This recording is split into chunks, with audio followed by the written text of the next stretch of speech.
Oh. People of the internet, welcome to Modern Day Debate. Tonight, we are debating, was Russia provoked by the U.S. and / the West?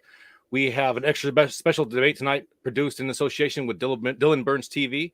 Dylan is joining us tonight as my co-moderator. He will be the primary moderator for tonight's open discussion. Dylan, do you have anything you want to say? Or are you even there? Oh, no, he's not there.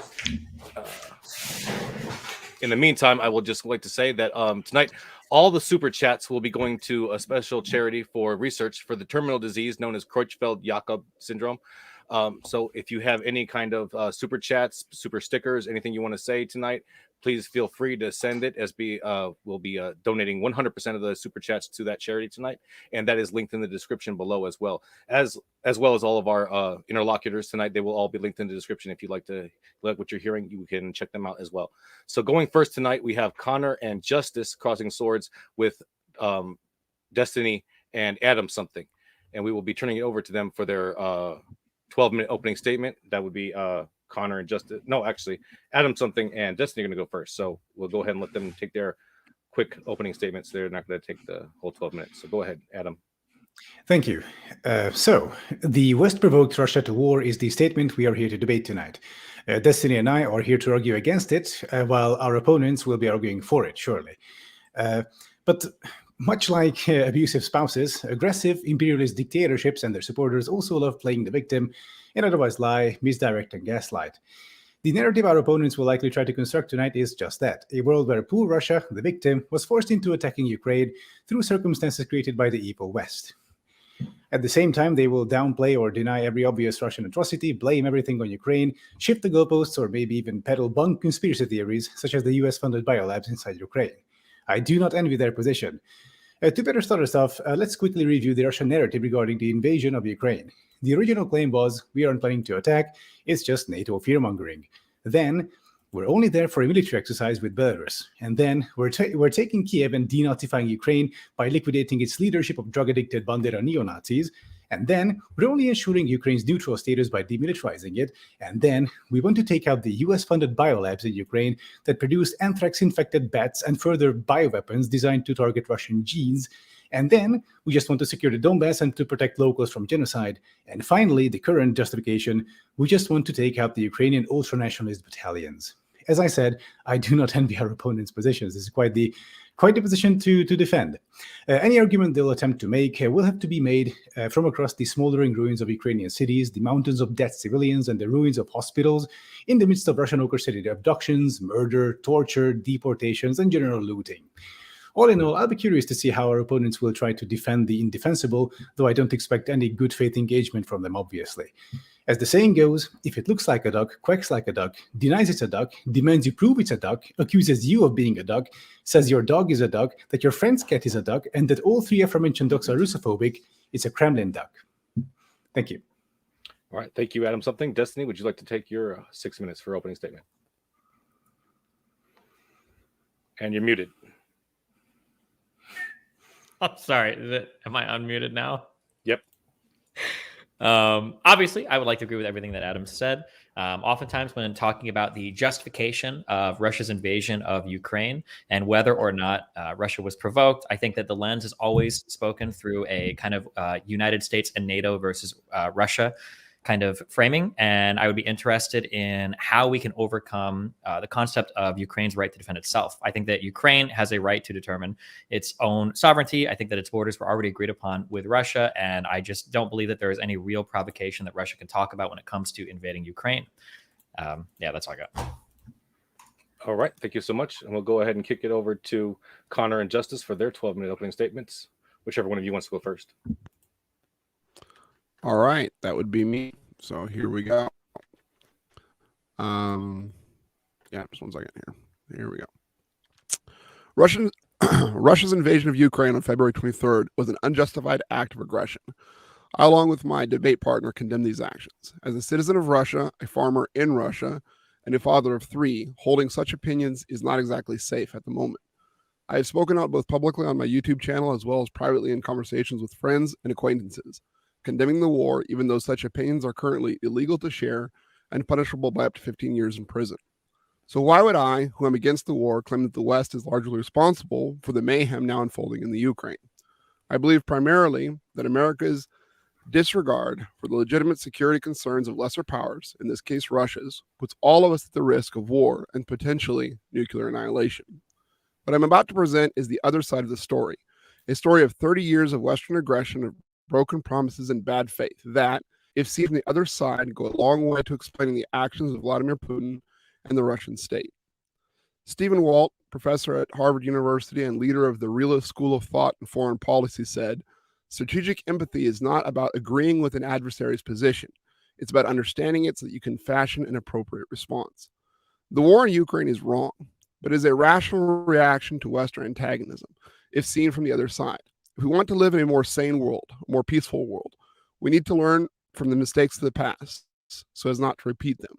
If we want peace with other rising powers in the world, we need to look at our own behavior from the standpoint of the outsider. This includes facing the uncomfortable truth that the United States, that the U.S.-led Western world is largely responsible for the events unfolding now in the Ukraine. On February 9th, 1990, as the Soviet Union teeters on the verge of collapse, George Bush Sr., along with Secretary of State James Baker, promised Mikhail Gorbachev that if the USSR allows a peaceful reunification of Germany under a NATO alliance, that they would guarantee no further NATO expansion. Then West Germany, France, and the United Kingdoms all signed on to this promise. These Western powers have been denying these promises ever since, claiming that either they were never made in the first place or that these promises no longer count because it was not in writing. To at least deal briefly with the objections, I'll refer you to the official records which were posted in 2019 at George Washington University's National Security Archive, where you can read for yourself in no uncertain terms that such promises were made by the highest officials in America. These guarantees, the hope that the West would not exploit Russia in a moment of vulnerability, are largely responsible for the almost entirely bloodless dissolution of the Soviet Union. December 26, 1991, the USSR collapses. The hammer and sickle come down from over the Kremlin. The Iron Curtain is officially rent asunder. Putin has been widely criticized in the West for claiming that the fall of the Soviet Union was the greatest geopolitical disaster of the 20th century. And although it cannot compare to the horror and bloodshed of either world wars, with these exceptions, it is second to none in human suffering and geopolitical significance in the end of the 20th century. The decade after the fall of the Soviet Union is known by all Russians as the stormy 90s. The then newly formed government of Russia hoped for help from her former adversaries in navigating the transition from a command and control, centrally planned socialist economy to a modern markets-based economy. What she received was the shock therapy economic policies of the so-called Harvard boys, which totally destroyed the Russian economy. Instead of being a good sport after the peaceful conclusion of the most dangerous epoch in history, the Harvard boys recommended the hapless Yeltsin government abolish all subsidies and price controls in the formerly completely socialist economy, causing hyperinflation, destroying all available capital for local investment, and use voucher schemes to hand over entire industries to criminal elements which created today's oligarchs. The consequences for the economy and the people of Russia were beyond what most Westerners can imagine. The 90s in Russia make the Great Depression in the United States look like good times. The country was devastated. Life expectancy fell by double digits. Russia lost over 2 million people to deaths of despair, migratory flight, brain drain, and hunger. While the economists who were recommended by the U.S. State Department wreaked havoc on the Russian economy, America also supported the Chechen separatist rebels factions in an ongoing conflict with Russia. These are the same freedom fighters who made mass terror attacks deep inside of Russian mainland. In the Budenovsk hostage crisis, the Pervomaisk and Kalazar terrorist attacks, the Dubrovka theater hostage incident, as well as the more well-known Beslan tragedy. In each one of these events, hundreds of Russian citizens were taken hostage and hundreds more died. Putin comes to power in 2000 and promises to bring order to the chaos of the 90s. He dealt swiftly and decisively with the oligarchs and organized crime. He reformed the tax code and rebooted the Russian economy. Regardless of the ongoing conflict with the Chechens, supported by the USA, Putin was the first foreign leader to call George W. Bush after the terror attacks of 9/11 and offer support. He made good on that offer at the beginning of the U.S. invasion of Afghanistan, where he offered support as well as use of Russian military bases in the area. This olive branch would be rebuffed by Bush-era policies that would simply be a continuation of Clinton-era military escalation. Russians began to see then, and now continue to see, Putin as the only thing that stands between them and the rapacious appetites of Wild West bankers and marauding hordes of Western-sponsored murderous terrorists. The real turning point, though, in modern U.S. and Russian relations happened in 2008. The Bucharest Declaration, a set of resolutions concluding the then NATO conference, stated that NATO was willing and waiting to accept Georgia and Ukraine into membership. In 2008, William Burns, the current CIA director, was the U.S. ambassador in Russia. In January of that year, he met with the... Oh, there we go. My partner will now elaborate more, so take it away, Connor. Okay. Neither Russia nor the Russians are the enemies of the American people, but the foreign policy establishment led by the neoconservatives at the end of the Cold War seized what they called their unipolar moment at the end of history to dominate the globe militarily, politically, and otherwise. The policies which they have enacted have systematically brought us to the brinksmanship we experience today. Bill Clinton, in a quest for Polish votes in the Midwest and new markets for Lockheed Martin, expanded NATO. This was fervently opposed by Clinton's own Pentagon chief at the time and the most respected foreign policy so-called graybeards among the men who led the previous Cold War. To name a few, George Kennan, Robert McNamara, Paul Nitze, Ambassador Jack Matlock, Brent Scowcroft, Robert Gates, Gene Kirkpatrick, Sam Nunn, Daniel Patrick Moynihan, Bill Bradley, and John Warner. Susan Eisenhower and 50 of America's most acclaimed foreign policy leaders, including some of the above, signed an open letter urging Bill Clinton not to go through with the planned NATO expansion. Since then, both parties have continued, both American political parties have escalated a persistently hostile anti-Russian foreign policy. This began with NATO expanding in 1999 to include Hungary, Poland, and the Czech Republic. Under Clinton, the U.S. and NATO waged an illegal war in Kosovo against Russia's allies, the Serbs. The war was based on lies and began the new Cold War we are hopelessly enmeshed in today. Thousands of people were killed. The U.S. bombed the Chinese embassy in Belgrade, and NATO Supreme Allied Commander Wesley Clark nearly started World War III when he demanded Russian forces occupying the Pristina airport be bombed as well. It has also set the precedents that have been invoked by President Vladimir Putin on more than one occasion, both when he annexed Crimea in 2014 and when he began this current invasion. After the September 11th attacks, George W. Bush deliberately blew an opportunity for rapprochement with Putin, acting on the advice of people like John Bolton. He tore up the anti-ballistic missile treaty after it had held for 30 years and announced the U.S. was moving defensive missiles to Poland and radar to the Czech Republic. Part of the Bush policy was to place Aegis Ashore systems at the anti-ballistic missile sites in Romania and Poland. These anti-missile missiles are fired from dual-use launchers, which can also be retrofit with Tomahawk cruise missiles that can launch H-bombs, hydrogen bombs. Now, the ABMs themselves, whether they work or not, began a new arms race, but these launchers meant the U.S. was sneaking medium-range missiles back into Europe less than 20 years after the INF Treaty was signed. Roughly a decade after Bush left office, Putin announced a whole new generation of nuclear weapons Russia had developed and made it plausible that the U.S. had completely lost this competition. Though Barack Obama, Donald Trump, and Joe Biden have committed the U.S. to a 30-year plan with an estimated cost of multiple trillions of dollars now to revamp and modernize America's nuclear arsenal. Bush expanded NATO to Russia's borders, including bringing in Slovakia, Slovenia, Romania, Bulgaria, Lithuania, Latvia, and Estonia.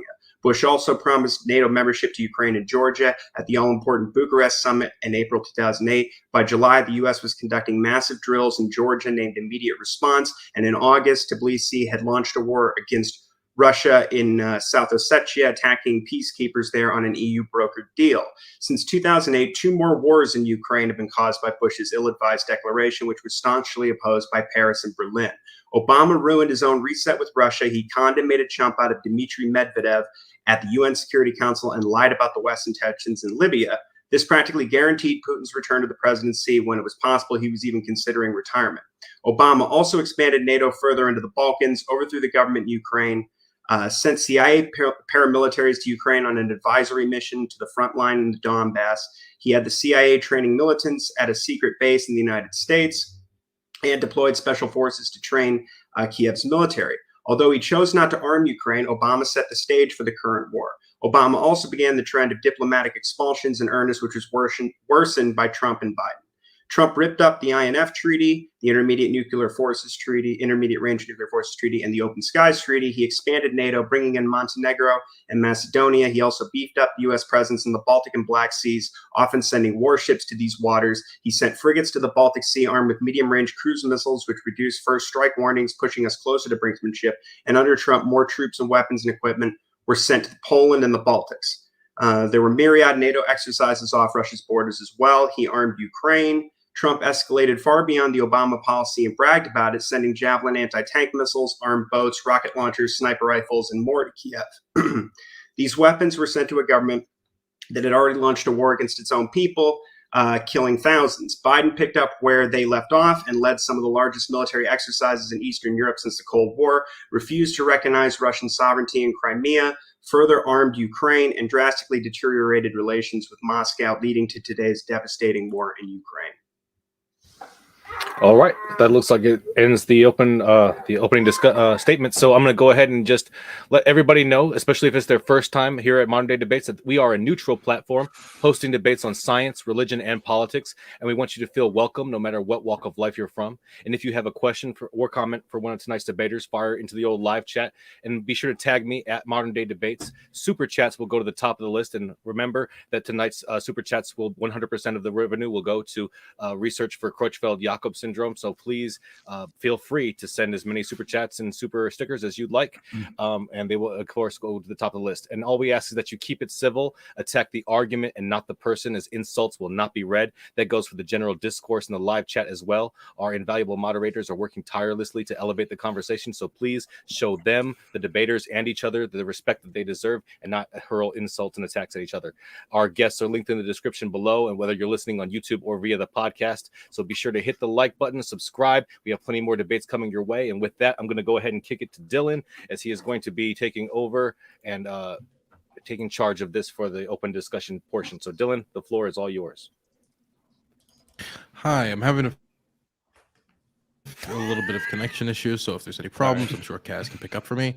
But despite that, I'm going to just open it this way. Does anybody want to start us off? And we'll just go from there. I would love to start. Be polite. Yeah. Okay, Destiny, start us off. Okay, so I just want to ask like a random question, I guess. There's like two broad claims that I find are made when we talk about Western aggression and the people that talk about Western aggression. So on one hand, people will say things like NATO expansion is the reason why Russia is feeling the need to invade Ukraine or to, establish breakaway states or whatever. But then in the next breath, I always hear people talk about like the school of realism when it comes to analyzing foreign affairs. So I'm curious for both of you. Let's say that NATO membership was not on the table whatsoever. But let's say that in a post-Yanukovych Ukraine, where Ukraine is saying, we don't want the Russian trade deals, we want the European Union trade deals, and maybe in the future, maybe we can even join the EU.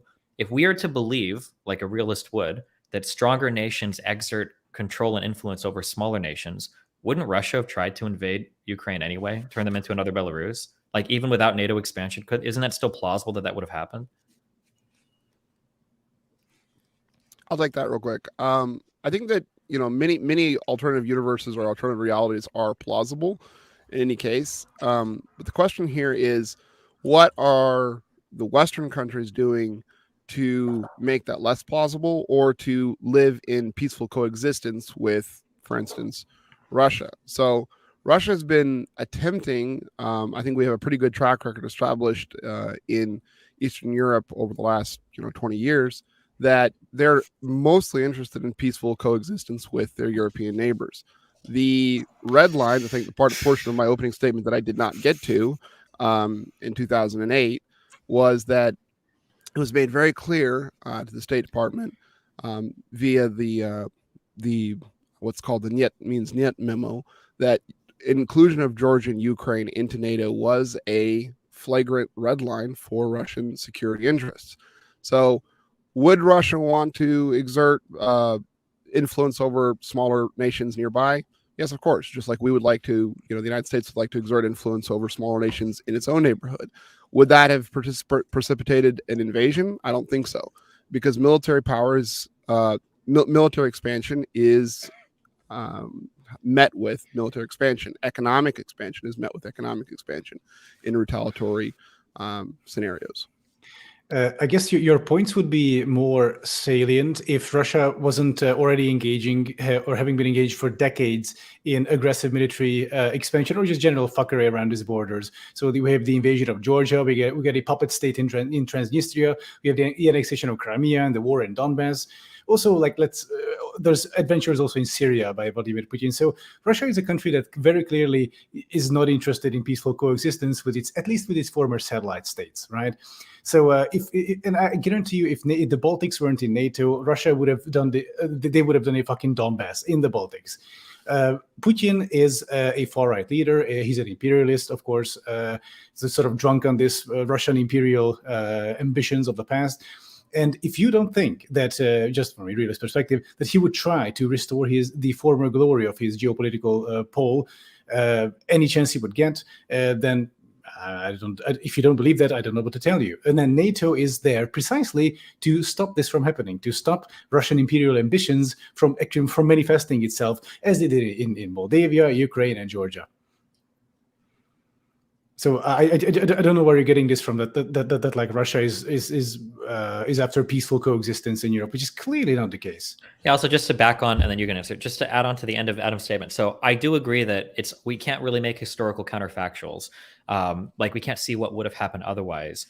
But like when we look at why did Russia initially invade Ukraine in 2014, it wasn't because of NATO expansionism, and it wasn't because of the West. It was because of the ousting of Yanukovych. Right. That was like the Crimean Peninsula was taken as a response to that. So like, are we really saying that, were there no NATO expansion ideas on the table? Like, would that invasion have not happened? I find that really hard to believe.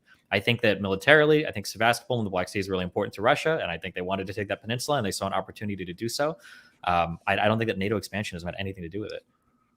Well, they had a deal with the Ukrainians, the Crimean Peninsula, well, the Sevastopol base was on lease. They were allowed to have up to like 25,000 troops there. They had 16,000 at the time. And when the coup occurred, the Ukrainian forces, including 3 former presidents, advocated that the Russians be evicted violently from that base. So Putin ordered his men to walk out of their bases and seize the Crimean Peninsula, which they did without bloodshed. What is and again, the Russians were to be violently evicted from the Crimean Peninsula? I never remember any of this happening. What is the? I don't like to do like the source and debates, but I'm almost certain that that's not true. All right, give me a moment. Yeah, no but problem. actually, even if that did happen, which I don't know if it did, but if we entertain that it did happen, then why didn't Russian soldiers just like protect their own bases? If they want to evict them from the bases, then let them stay in the bases. Plus, at that point, the Ukrainian military was like they had 3,000 deployable troops, right? And Russia knew this, of course. This was a result of decades of systemic rot. Like, what could Ukraine even do against 16,000 Russian troops, like heavily armed, well supplied Russian troops in Crimea? Nothing. So the fact that Russians actually came out of their military bases and took over Ukrainian government buildings in Crimea is, it's at that point the opposition to them supposedly about to be evicted from their bases is not really the reason there, right? Like it seems like they just like really wanted to get back that historic part of their empire. Again, this is the Crimea is kind of counterfactual that we're looking for.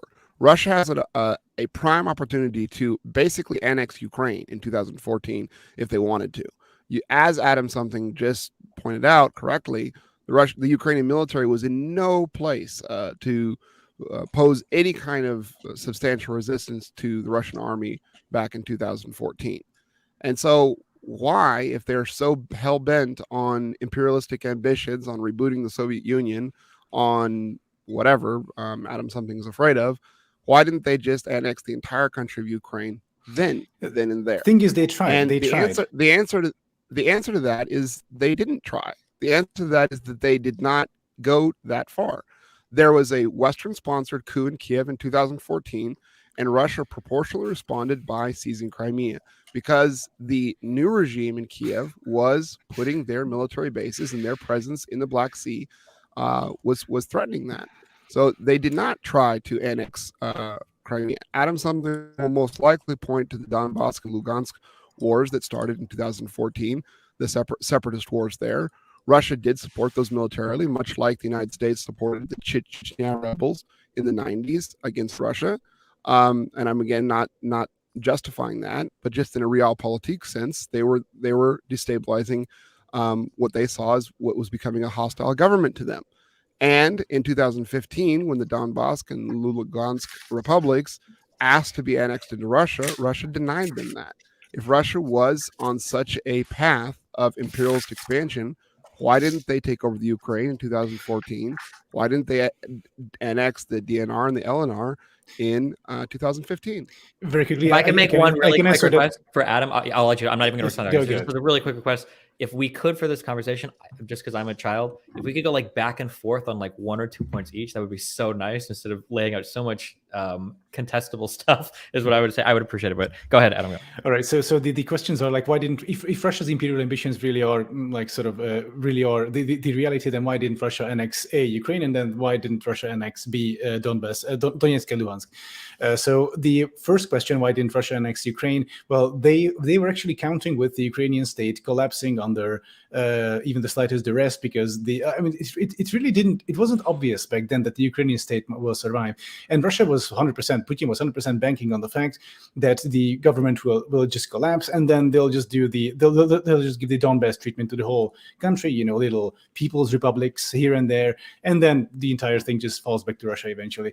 But oopsie daisy, they accidentally created a Ukrainian national identity in the process, which has been suppressed for decades by Soviets. So the Donbass area is actually Plan C. Plan A was the whole of Ukraine, and then that, of course, wasn't going to work. Plan B was the so-called Novorossiya project, that's from Transnistria all the way to the south coast, Odessa, Crimea, and then all the way till Mariupol, plus the Donbass, and maybe Kharkiv even. Actually, Kharkiv as well. There was Plan B, but that didn't work either. Only the east remained, so there was Plan C. And the reason at that point, the reason why they didn't annex the Donetsk and Luhansk People's Republics is because it was more geopolitically, from a realpolitik perspective, it was far more efficacious for Putin to not annex these territories, to use them as these sort of forward bases to destabilize Ukraine and to keep this sort of questionable, sort of contested buffer zone, to eventually try and sort of exert their influence. Back then, federalization was the name of the game. Putin tried to achieve a sort of settlement where the Donetsk and Luhansk People's Republics will become part of Ukraine as in a federation, where the Donetsk and Luhansk regions have a veto in Ukraine's foreign policy. So as you can see, that would have given Russia essentially control over Ukraine's geopolitical course. So that was the name of the game. This is realpolitik. That's my answer. Okay, so I just gave. Oh, go ahead, Justus. No, you go ahead. Go ahead. Okay, so I just dropped in the article from the Kiev Post, and there's others too, where they call to mobilize forces and to break the Kharkiv Pact, which has that lease I was talking to you about, and to intervene. Now, the issue with the Donbass, of course, is you have, because of the history of the country, you have hundreds of thousands of Russian civilians living in the region, and as Justus said, after they declared their independence, Russia did not invade. They sent in deniable clandestine forces to help them maintain their autonomy. And there were attacks on the Donbass. A war was launched. And as I said, 14,000 people were killed. And in the meantime, the U.S. government, after overthrowing the government in Kiev, after Yanukovych decided not to take the EU association agreement, there was support for that war, political and otherwise. And once Trump came into office, he started arming the country. And since then, it's become a major security risk for the people in that region. And it's also right on the border of Russia. I'm not condoning any kind of violence, but if this occurred in the United States, say in Mexico, if Russia had overthrown the government and supported a war against populations there of, Americans on the border, and they were preparing for, a war with, or even talking about going in there and just evicting those people and killing them and reconstituting an ethnic Ukraine, that would be something that the Americans would object to, because it would be a major violation of their security. But of course, we're sort of starting at the wrong point. I think that it's important to look at the past and see how this led up. I mean, again, you mentioned Georgia. Now, unfortunately, the issue is that the war occurred after Georgia was promised a Ukrainian membership by George W. Bush against the wishes of Paris and Berlin. And the Georgians were given military support, and it's come out in reports that they were receiving back-channel assurances from people in Dick Cheney's orbit, and they thought that they could count on American support. And as Justus pointed out, Sergei Lavrov had already told William Burns that this was a major red line, and Burns had told Condoleezza Rice that no Russian politician, conservative or liberal, and everybody in the foreign policy establishment there, from Putin's sharpest liberal critics to the worst most backwards knuckle draggers in the dark recesses of the Kremlin, I think is basically what he says, would ever accept this. And they were concerned in Ukraine, for instance, that a civil war would break out in the event that the government tried to join NATO. And unfortunately, this is what has been promised, and successive regimes have attempted to do just this. And again, it's in the backdrop of the war against the ethnic Russians. But why would a civil war break out over NATO membership in Ukraine? Because the country is largely divided. They're in the Russian-speaking regions in the south and the east.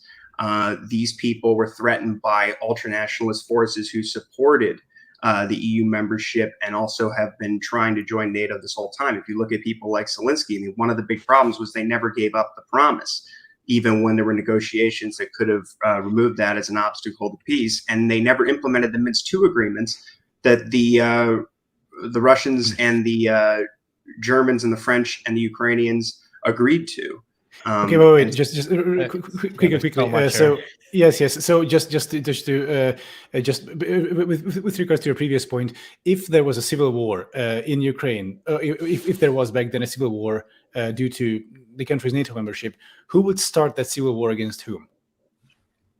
Well, again, the ethnic Russians are being attacked. But this country has been used as a way to invade Moscow by Western powers. So the Ukrainian ultranationalists would start a civil war against the ethnic Russians in Ukraine if Ukraine joined NATO in 2014 or earlier. No, they already did. I'm saying that it was a threat to Russia's security. Okay, but Connor, how's NATO is go ahead.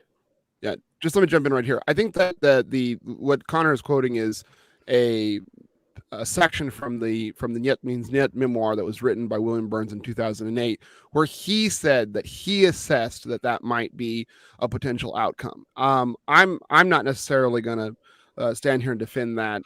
It may or may not have turned out that way, and it's hard to understand what the then the U.S. ambassador to Russia thought was a potential outcome with all the resources at his disposal at that time.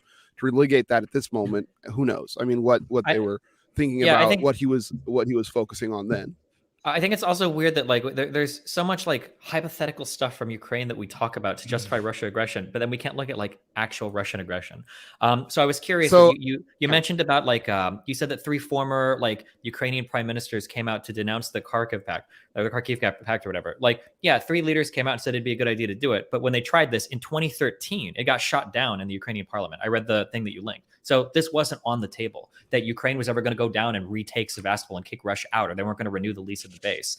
The idea that was a fear because there was a news article published that some people were saying they should do it by 3 people that weren't even active in parliament anymore in the Verkhovna Rada or whatever. That's just unfounded, right? Imagine that justification of invading a country because a year ago a piece of legislation to not renew a base got shot down. It doesn't make any sense. I feel like you have to do a lot of mental gymnastics to try to figure out maybe they invaded because of this or that or that.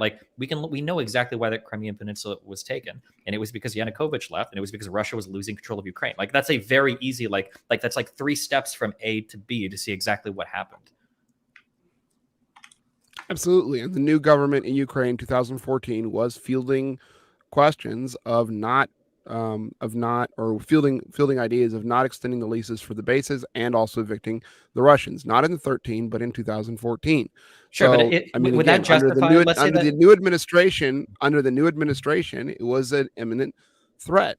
But really quick to jump back onto Adam's point, He says, let's look at, realpolitik in Ukraine about, how things could have possibly played out. And then he says, Russia absolutely did want to take Ukraine. They were waiting for the Ukraine to fall apart. That's an interesting story that has no basis in reality, or that's what they just did. We have no ability to prove that. You're saying this is what was in the heads of Putin or in the heads of the Russian. Oh, sure. I mean, on the 24th of that. February, they tried exactly this again, but with actual military forces directly.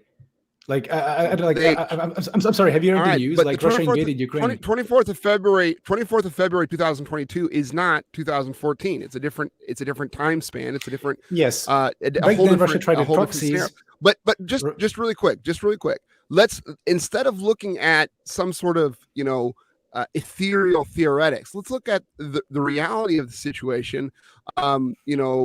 Based on the Russians and Americans, or the Western play in this thing, as the United States-led Western world follows a policy of encircling Russia with active military bases.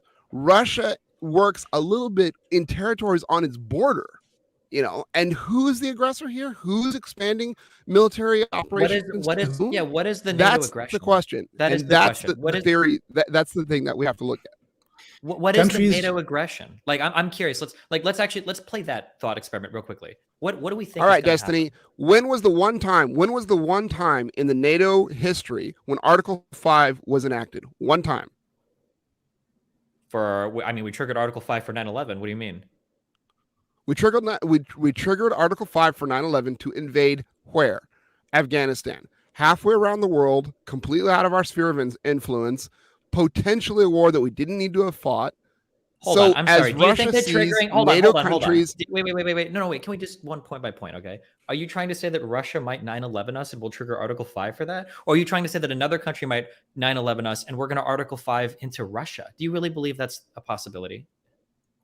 I'm saying that as the United States, as the Western world says, NATO is simply a protective, defensive alliance.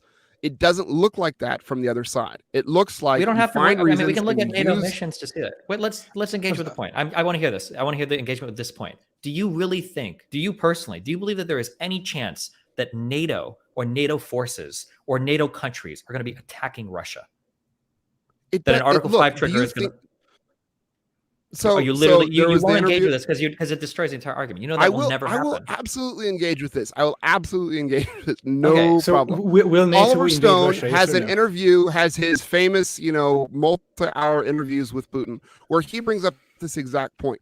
Mr. Putin, don't you know that NATO is just a jobs program for the West? For the most part, it's just corporate welfare. This is never going to be used to attack Russia. Don't you understand that? And Putin says it may be that way, it may be not that way, but if you're looking at it from our side, as country after country gets integrated into the NATO system, as rocket launchers gets placed, as military bases gets moved closer and closer to our border, we have to look at this again in a realpolitik sort of way. Put it on the other side. What if it wasn't the economic system of the Soviet Union, but the economic system of the Western world that collapsed in 1991, and the Warsaw Pact was integrating Canada and Mexico and putting military bases on the United States border? Would the United States, with the Monroe Doctrine in place, ever tolerate that? Why there's no answer. I want to, Anna, you can do this, but I have to repeat the question one more time. Sure. You'll never get an answer from this. Do we really think that there is a future where NATO countries, we already have nukes in Turkey, we already have the 3 countries up in the Baltics, like, is Ukraine going to be, that's the domino that we invade Moscow through? Like, is that really a thing you think is going to happen, that Russia's going to be invaded by a NATO country? Why are you just saying random stuff? In 2000, I don't care. I'm just curious. Do you think that NATO will, or any NATO country will actually invade Russia? I don't want to quote or a news poster. Yeah, what is it? In 2008, Russia said very clearly that the Ukraine and Georgia were red lines for them.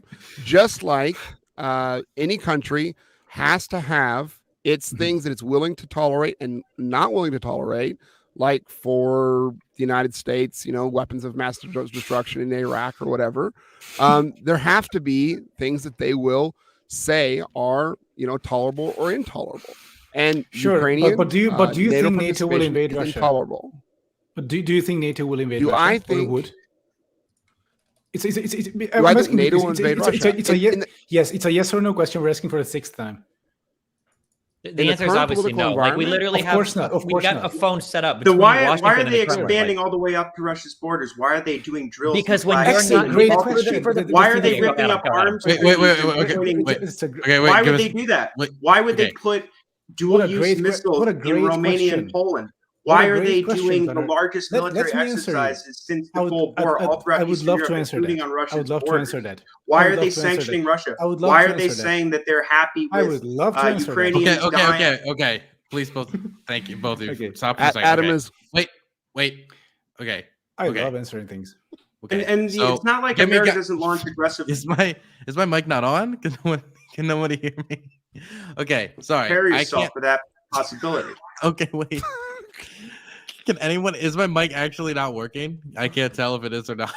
It's working. I'm just playing Okay, I whack-a-mole. can it is- hear you. It's all good. Okay, it is working. I can tell. Okay, so you guys were talking over each other, so I and nobody heard anything. Okay, so this is what I'm gonna do. I'm just gonna have AdamSomething ask the question, and I'm gonna have Connor respond, and neither of you talk over the other.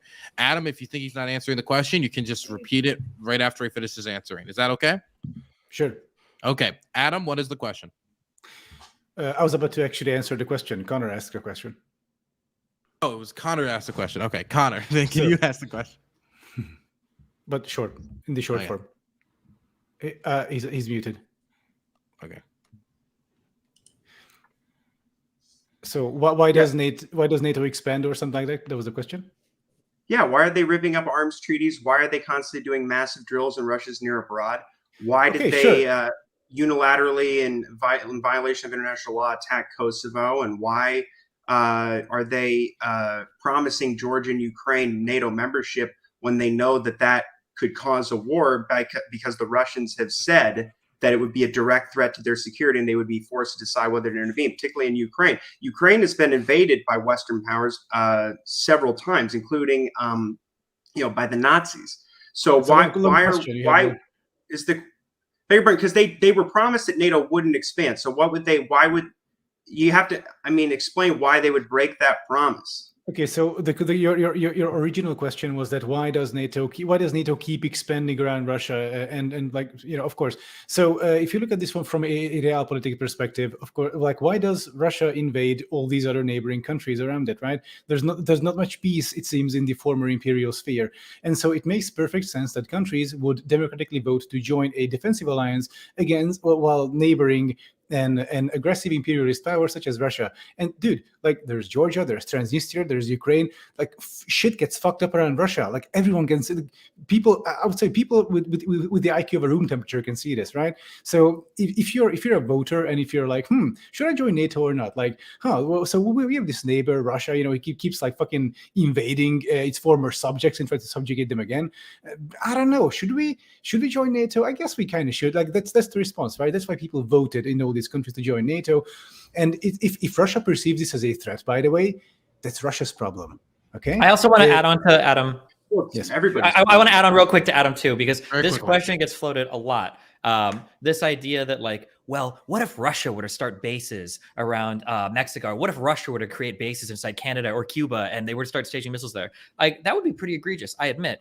What if the United States were to try to recognize independent regions in Mexico or Canada and send fucking troops into those countries to begin civil wars in those countries with Mexico or Canada? The United States would have to take pretty unprecedented aggression against its neighbors, at least in the past 30 years, in order to even begin to have a conversation about what would it look like if another country were to come in and set up shop in some of these countries. Because the United States behavior towards the countries that neighbor it are nowhere near comparable to Russia behavior against countries like Moldova or countries like Georgia or countries like Ukraine. And the reality is on that, Destiny, is that the United States doesn't do it with its neighbors. It's doing it halfway around the world in Russia's backyard. Things like that, like the war in Syria, like That's not true. violent What overthrow U.S. troops were in of two Syria? democratically elected governments. What U.S. troops are in What Syria? U.S. troops were in Um, Syria? Wait, you said what U.S. troops are in Syria? The U.S. didn't have ground forces in Syria. They occupy a third of the country. There was a small contingent of U.S. troops there. However, no, it's roughly a third of the country. The country is under sanctions. Israel bombs it virtually every week. That's not troops to be comparable to what Russia is doing. Russia has like their entire military. Well, like, why did Russia go in there? Breakaway They have a base. They have a base on the Mediterranean there, and the Americans going back. They did not do that for years. It wasn't until Damascus was threatened by terrorist groups that were aligned with Al-Qaeda and the Islamic State. That's what happened, and it's because, and you can read about it in the New York Times if you want, it was called Operation Timber Sycamore, and the CIA and its allies were arming terrorist groups in an attempt to overthrow the government of Damascus. Sure, we can talk about arming terrorist groups, and the United States almost certainly funneled. No, but then they went into the country and carpet bombed cities, and now they occupy a third of the country, and it's still under sanctions. The United States occupies a third of Syria right now. Yes, roughly a third. Who do you think controls the oil in Syria? I don't know today. I know it was ISIS for a while. I'm pretty sure Turkey, occupying forces and their Kurdish allies. It is the Kurds that Trump threw under the bus, right? That Trump broke off all the relationships with, right? After like denying I'm saying that they're still there. Look. I mean, Turkey, yes, is it got a lot of problems. They're a NATO member, and yes, they're acting aggressively in Syria. Dude, Russia invaded fucking Syria to prop up Assad right before he would fall, and then carpet bombed. Yeah, because Assad is a useful idiot, is a dictator who will then be turned pro-Putin. Actually, Syria under Assad, the dictatorship had a long history of being pro-Russian. What would the US do if Saudi Arabia was attacked like that?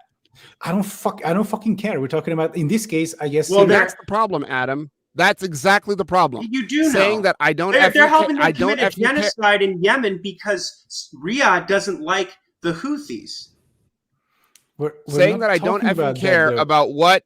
Saying what I don't effing care about what the United States in the context of exactly this debate, comparable situations is exactly the problem. We're talking about having. Yes, you're right. I should have clarified in this specific debate. I don't care about that because that's not what we're talking about, right? Why not? Because this is wait a minute. So the U.S. can kill hundreds of thousands of people in Yemen because this is a whataboutism is what you're doing. I don't. No, it's not whataboutism. It's not whataboutism. Wait, hold on. Also, I want to clarify. Hold on. Yes, we can be critical of the actions of plenty of nations. You brought up Russia's intervention in Syria. I believe it relatively early in this conversation. We can. It is okay to criticize even the actions of the United States. Okay, but to try to say that the actions of the United States are the same as Russia here is just not true. No. I'm serious. The American government has been responsible for much more killing in my lifetime than Russia has. Okay. So you're yelling over each other. We're gonna have Destiny say what he's gonna say. You really want to compare the death tolls? Connor. Okay, yeah, we're not talking about death tolls. This is like a 2-year-old's way. Why not? Talking about. I'll explain if you let me finish my sentence, okay? Death tolls is not what we talk about when we're trying to figure out, like, is a... How about aggressive wars? Okay. How about the concept of invading a country and trying to break Iraq away territory? Or Afghanistan or Syria? So tell me, what Libya. parts of like Iraq and Afghanistan or Syria or Libya has the United States broken off and have like they just killed exactly. So you said no. It ranges from like hundreds of thousands of people to maybe a million. Is part of a regime change. Okay, so this is what we're gonna do because it happens every single time. It's so different. You can kill as many people as you want. Okay, this is what we're gonna do. So both of you are just yelling over each other, and nobody can hear anything. Wait, look at Kosa. And so, okay, so both of you are just yelling, and nobody can hear anything. So what we're going to do is we're going to have Destiny say what he wants to say, and then we're going to have Connor say what he wants to say in response to that, okay? And neither of you are going to say anything while the other person is talking, okay? Destiny, you go first. Okay, hopefully I can finish my statement. Okay, if you are on this panel expecting either me or Adam to defend the U.S. invasion of Iraq or the U.S. occupation of Afghanistan for 7,000 years, I don't think either of us are going to do that. I think that there is plenty of criticism fairly there to go around for the United States government and for our foreign policy. However, to try to say that the United States made this mistake, therefore Russia ought to be allowed to do the same thing, or that I didn't say that. Are you fucking serious? No, Jesus, I'm not justifying what Russia's doing. I'm saying that. Finish my statement? I'm not going to be able to finish. Okay. What Russia is doing is unique, and that Russia is sending their armed forces to another country in order to, one, seize territory, like they did with the Crimean Peninsula, to annex it and take it as their own, and then two, to break off parts of the country so that they can be independent states that they have a permanent peacekeeping presence in, like they did with Abkhazia and South Odessa and Georgia, like they did with Transnistria and Moldova. These are not things that the United States does. Now, if you want to be critical of U.S. involvement in places like in Iraq and Afghanistan, that's fine. I'm pretty sure every single person in this call would share with your criticisms. But to say that, one, it's the same as what Russia's doing is false, and two, to use it to justify Russia's aggression is ignorant. That's my point. Well, I'm not using it to justify aggression. I'm saying that there is a pattern here where there are responses. Both Russia and the United States are governments that are led by men who are willing to wage wars and do things that none of us would do. So knowing that, and knowing that they are the two largest nuclear superpowers, why would you support a policy that makes it much more likely that they'll come to fight each other?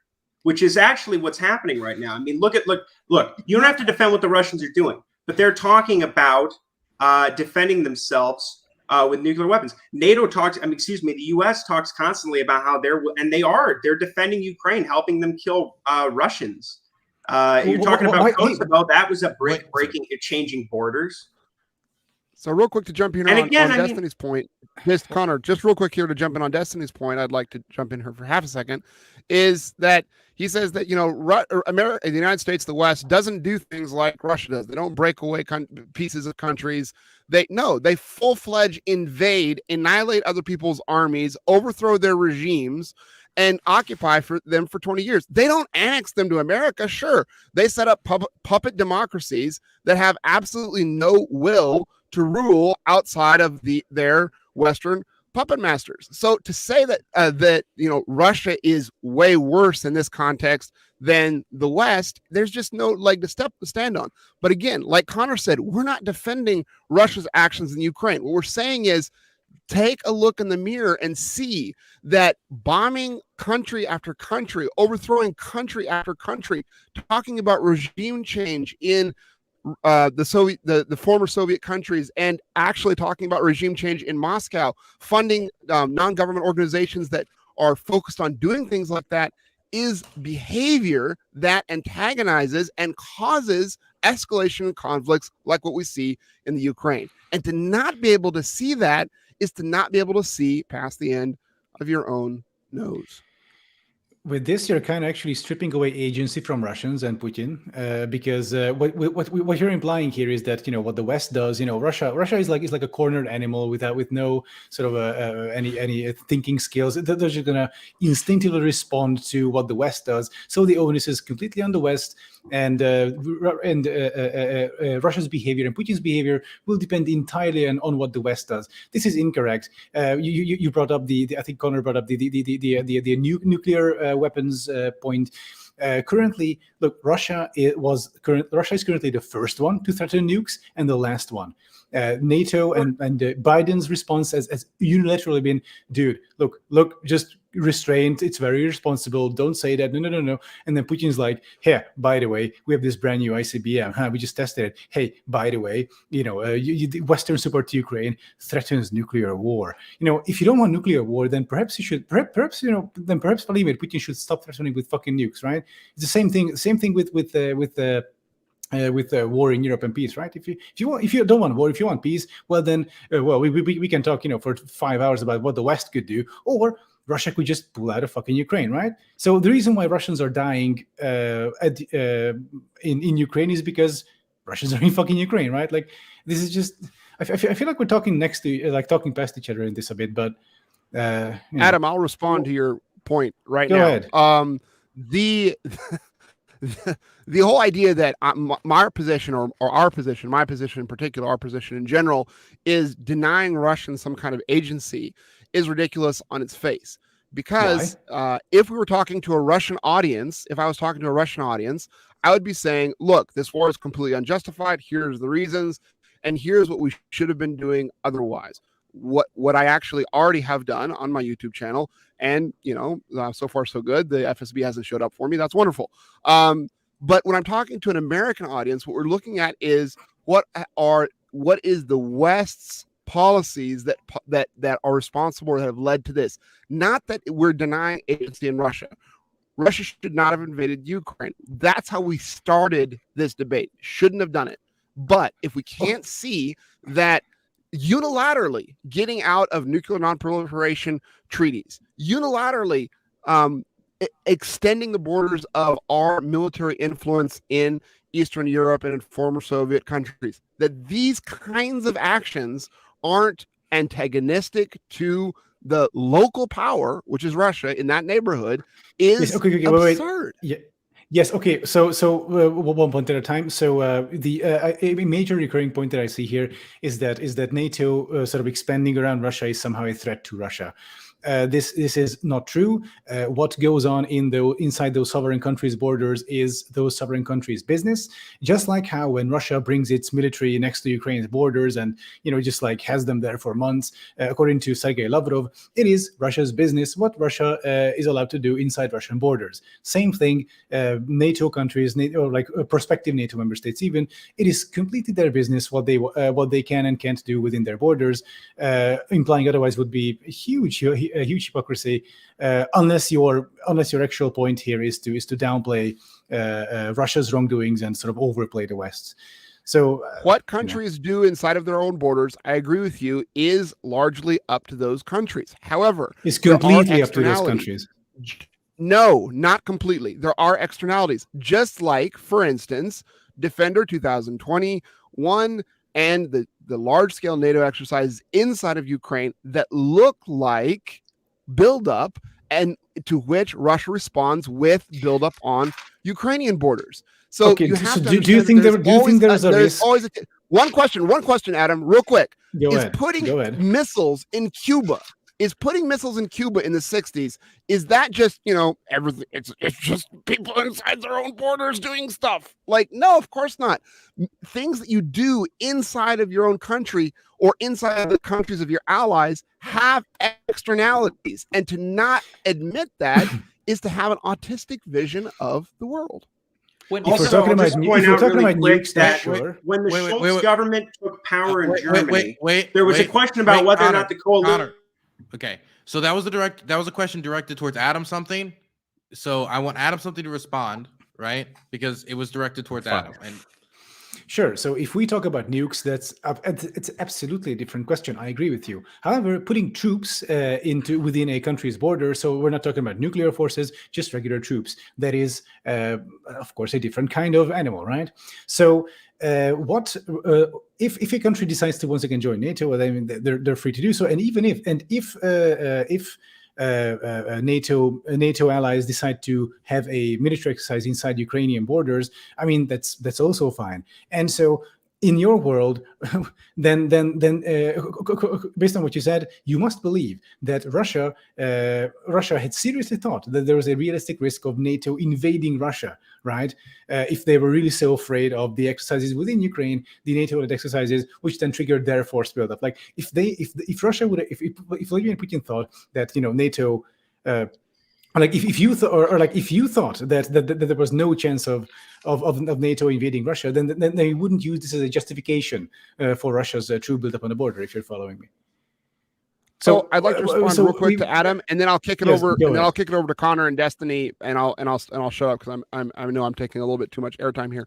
But here's the deal. Okay. Russia, I do not believe that Russia legitimately believes that NATO in its current construction will invade Russia. That's absurd on its face. No Russian politician actually thinks that. The reality is that Russia understands what unstable governments happen. When the Soviet Union collapsed, it immediately made small countries large nuclear powers like Ukraine and Kazakhstan, for instance. And there was an entire period of time in the early 90s, especially, when we were like, are we going to have nuclear war between small countries because they have been armed by the militaristic expansion of the Soviet Union? Russia looks at that and says, upheavals in Europe, problems in Europe, if there's military bases all along the Russian border, who knows what happens around the future. So the idea of geopolitics, of looking into the future, is saying not what would be done exactly today under the current construction of things, but what could be done with these tools in the near the near future, the now 10 years down the road, 15 years down the road. And that is something that they are responsible to doing, just like putting missiles in Cuba, just like, for instance, the buildup of the German army on the Polish border. All of these things are legitimate security concerns. And again, not to see that is the prerogative, is the the great prerogative of the West, which, and especially of America, which sits atop of the geopolitical order at the moment, to not take into consideration the legitimate security concerns of lesser powers is our prerogative, and we do so at our peril. Sure, and that's why Ukraine relinquished its nuclear weapons in exchange for its territorial integrity guaranteed by Russia, and we see what that amounted to. So Okay, we're gonna throw it over to Connor. Absolutely, just like Libya and the United States. Okay, Connor. Libya What and the about United is, States are not NATO or Russia. Has there ever been a history Wait, where Destiny. Sorry, I threw it over to Connor. Jesus. Gotta cuck you. Sorry, Connor. Okay. The U.S. Routinely, particularly under Trump, and it continued under Biden, fly strategic bombers within less than 13 miles of the Russian coast in the Black and Baltic Sea. They have placed frigates and other warships in the Black Sea and the Baltic Sea that carry nuclear weapons. Okay. When the Schultz government came to power before the war started, there was a question about whether or not the new coalition would be willing to continue to host American nuclear weapons. And Stoltenberg said that if they decided not to, he would deploy them further east to Eastern Europe countries that are in NATO. So when you say nuclear war is unthinkable, the Americans or the British or the French would see it very differently if somebody else was doing these same things to them. And we know that because of the history of the Cuban Missile Crisis. And and also, again, if you're talking about Ukraine, overthrowing governments is also illegal. And if you're talking about, that's what I don't understand. So if the Americans do that, and then and also, of course, when you say that Ukraine, the idea that Ukraine, people say Ukraine won't join NATO. Why should the Russians believe that? If they perceive a security threat here, and let's say hypothetically Ukraine did eventually join NATO, and they were attacked, what would they be able to do? If the shoe was on the other foot, I think you would see things quite differently. And again, not defending Russia, but why do this? If there is a nuclear war, if Putin's an absolute madman, then why provoke him and the Russian people like this? If a nuclear war happens, even though we agree that that would be horrible, are you going to rest assured that you were correct, that Moscow is run by an evil right-wing dictator? If that's the case, then why provoke them like this? Why? Right, yes. Yeah, but then why? Okay, why do this? And you could also argue that people like George W. Bush is I can answer this very quickly. Donald Trump. Sure, I can answer this very quickly. So what you're advocating for here is appeasement, right? So not appeasement. I'm saying yes, it is. Why? Let me answer, please. I'll explain. I swear. So, following your logic, Putin. If we are afraid that Putin is a madman who might press the red button, right? It's unlikely. In fact, I don't think it will ever happen. But still, then why are we getting involved in this? Why are we trying to stop Putin? Otherwise he'll just press the button, and then we can rest assured, dying in like nuclear fallout, that we were correct about our convictions. So why try to stop Putin and risk nuclear war, and why try to confront Putin as he tries to sort of basically grind Ukraine into nothing, right? Okay, so then what? So then we have established that nuclear threats are an instant sort of BTFO button for the West, right? As far as Putin is concerned. So then, what if after Ukraine, Putin shows up at the in like Estonia, the Baltics basically, and says, "Hey, by the way, just give me back these countries. I still restore my former sphere of influence. Otherwise, red button, guys." I'm about to press it. So, if following your logic, this just leads to an endless cycle of appeasement where we back out, because we don't want to risk nuclear war over, over Ukraine, over the Baltics. Look how tiny those countries are. Are you fucking kidding me? Like nuclear war over fucking Estonia. Just let Putin have it. So this is the logical consequence of what you're advocating for. But this is you didn't say that, but this is the logical consequence of what you're advocating for. I don't think that's the case. I think it's being realistic and suggesting that it's not. Well, have they? Don't you think that this is unnecessarily provocative? I mean, why do that? Why carry out these? Everybody does military exercises. Russia, China, the Russians do not do the equivalent to the Americans. They literally did. The United Kingdom in February was literally scrambling jets as fucking Russia is like flying like military bombers and shit like off of the coast of fucking Scotland. Like this just 2 days ago. Just 2 days ago, Russian jets violated Swedish airspace. So yeah, again. Sure, and I mean Russian jets have violated Turkish airspace. They got shot down when they were on the way to Syria. Like China does military exercises. North Korea does another 800 miles. I mean, it poses a nuclear threat. They've already said that they're going to deploy.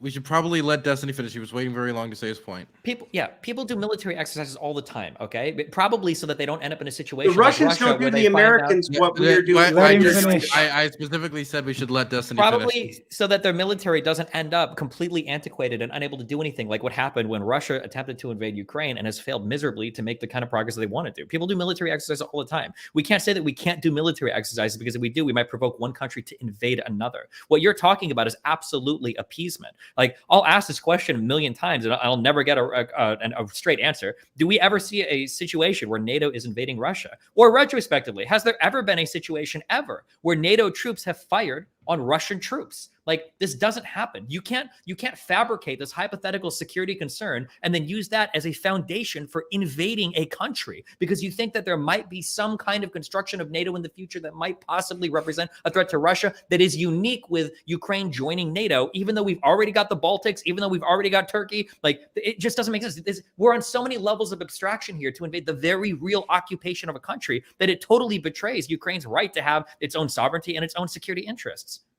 Okay. So again, the Cuban Missile Crisis, Kennedy threatened to essentially burn the world down. Now, again, with NATO, they are backing forces in Ukraine, whether you think it's right or not, that where Russian troops are dying. And yes, Ukrainians are dying too.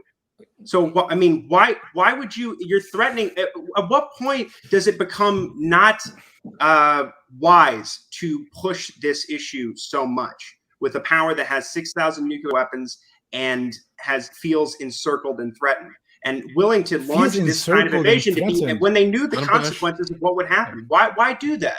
And why do the Americans seem to want to see, why do certain NATO member states, this has come out in Washington Post and elsewhere, why do they want the war to continue and not end too soon? Okay, so wait, Connor. So let me get it straight. Russia, the biggest single nuclear power on the planet, feels threatened and unsafe and cornered. Yeah. They've been encircled with NATO countries and military equipment and bases and bombers and missiles and troops. So and, I like it. I like it that when this comes up, then like Russia's nuclear arsenal suddenly doesn't matter at all, right? Otherwise, but when it comes to Ukraine, when it comes to us protecting Ukraine, then it's like, oh wait, dude, like Russia has nukes. Don't you know that Russia has nukes? It means nuclear weapons. There's like those are nukes. But when it comes to like Russia is feeling threatened, it's cornered. Like once again, stripping Russia of its agency. I'm not saying that. I'm saying that they have the agency. Suddenly we fucking forget about the nukes. Then suddenly we forget about the nukes. Huh? I haven't forgotten the nukes at all. So then, can we just admit that no NATO country is ever invading Russia? It's not going to happen. Please.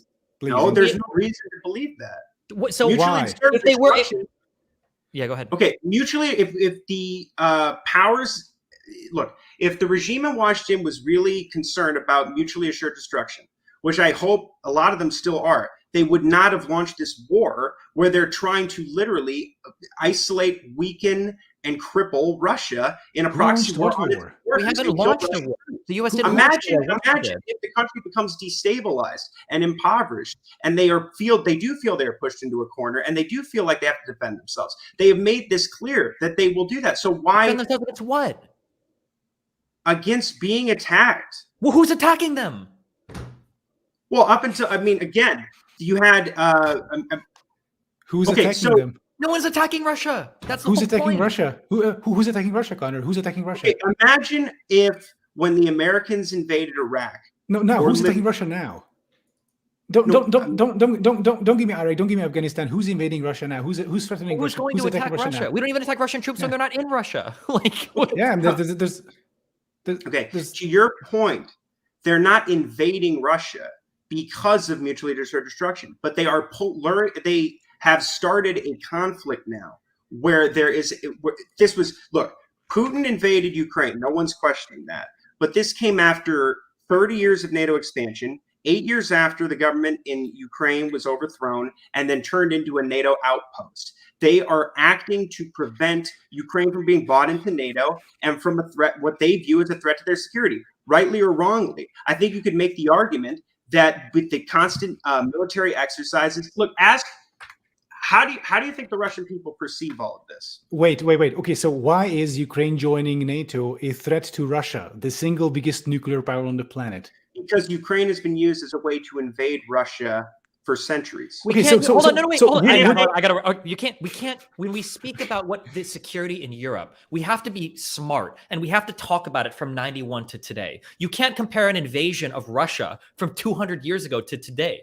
Well, my history is really bad, but I don't think we had nuclear weapons 200 years ago. The general way that armies function around the world was completely and totally different. Again, when you say, well, Russia was invaded through Ukraine in the past, that's true because of the geography. That's not going to happen today. And you haven't admitted as much, but I think any reasonable person would admit as much. If we wanted to invade Russia, we wouldn't be thinking like, well, Jesus, like we don't have Ukraine as part of NATO. I guess we can't do it. Like, They're in a Destiny proxy is war with Russia. on its Completely borders. right. Destiny is absolutely correct when he says that we need to take into consideration the history from 1991 to today. What happened in the 90s in the Russian foreign policy? The United States supported the Chechen breakaway rebels who did massive incursions into Russia, took hundreds of people hostages on 4 different occasions, killed hundreds of Russian citizens, and we're like, you know what? We're the good guys. Don't worry. It's all good. We can have I wonder- outposts on your borders and nothing will go wrong. The people that we decide to support invade your country, kill your children, like in Beslan, and you know what? It's fine. Don't worry. We're the good guys. Everything is fine. my understanding is what are you that talking Chechen, there was never any foreign U.S. support for any of that, the Civil War stuff that was going on in Russia. Is that a thing? Like, Yes. There might have been It's something like absolutely- tacit, and indirect, if you but not read up- is it going like to be like direct they support. met with a leader and talked, or were there actual there were no U.S. troops there? Were there actual arms or anything transferred, or was No, this just but like there was CIA backing and Saudi Arabia's backing. Okay. Okay. The CIA. Yeah. By the way, but like, hey guys, That's like, admitted in Stratfor, the Saudi Arabian connection in wait, Washington wait, Post. just one sec. Wait. The question was asked what it was. Then he said CIA. Then there was objection. I think he should be able to clarify what he meant by CIA. He did Connor? clarify there was nothing. That's what he meant to say. I mean, Well, Connor, do you want to clarify what you meant by the CIA?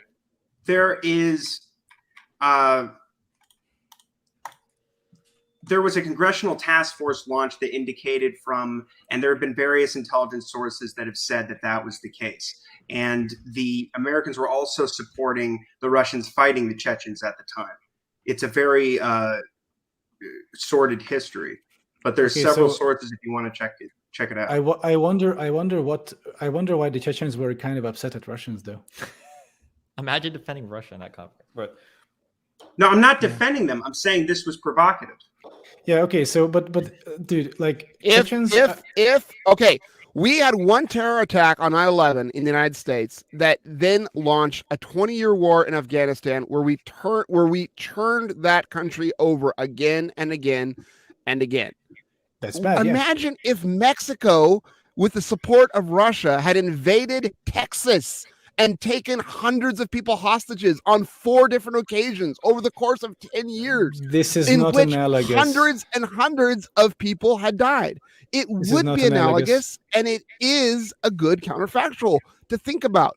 This is what we're trying to say, Adam and Destiny, this is not that if you do not try to walk a mile in the other guy's shoes, you are destined to repeat the errors of history.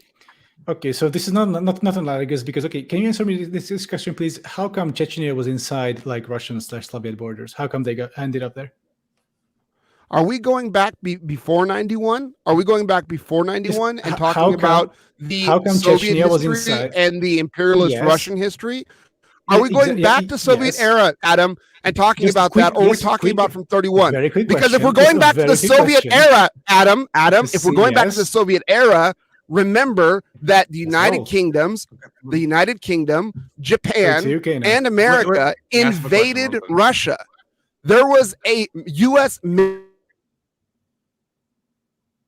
Okay, wait. Which is analogous to. Okay, Kaz, don't mute Justus. I was telling Adam to quiet down because Adam asked the question. I want Justus to be able to finish responding. Did my response get mutilated? Yeah, accidentally. So can you repeat? All right, so one more time. If we're going back to the Soviet era history here, and we're not restraining ourselves to 1991 and from then on, let's talk about that. The United Kingdom, Japan, and America invade post-Tsarist Russia, and the United States has a military bases as deep into Russia as Central Siberia, Krasnoyarsk, which is analogous to Russia having had military bases in the 20th century in Denver. Like, this is insanity. We don't want to go down this road.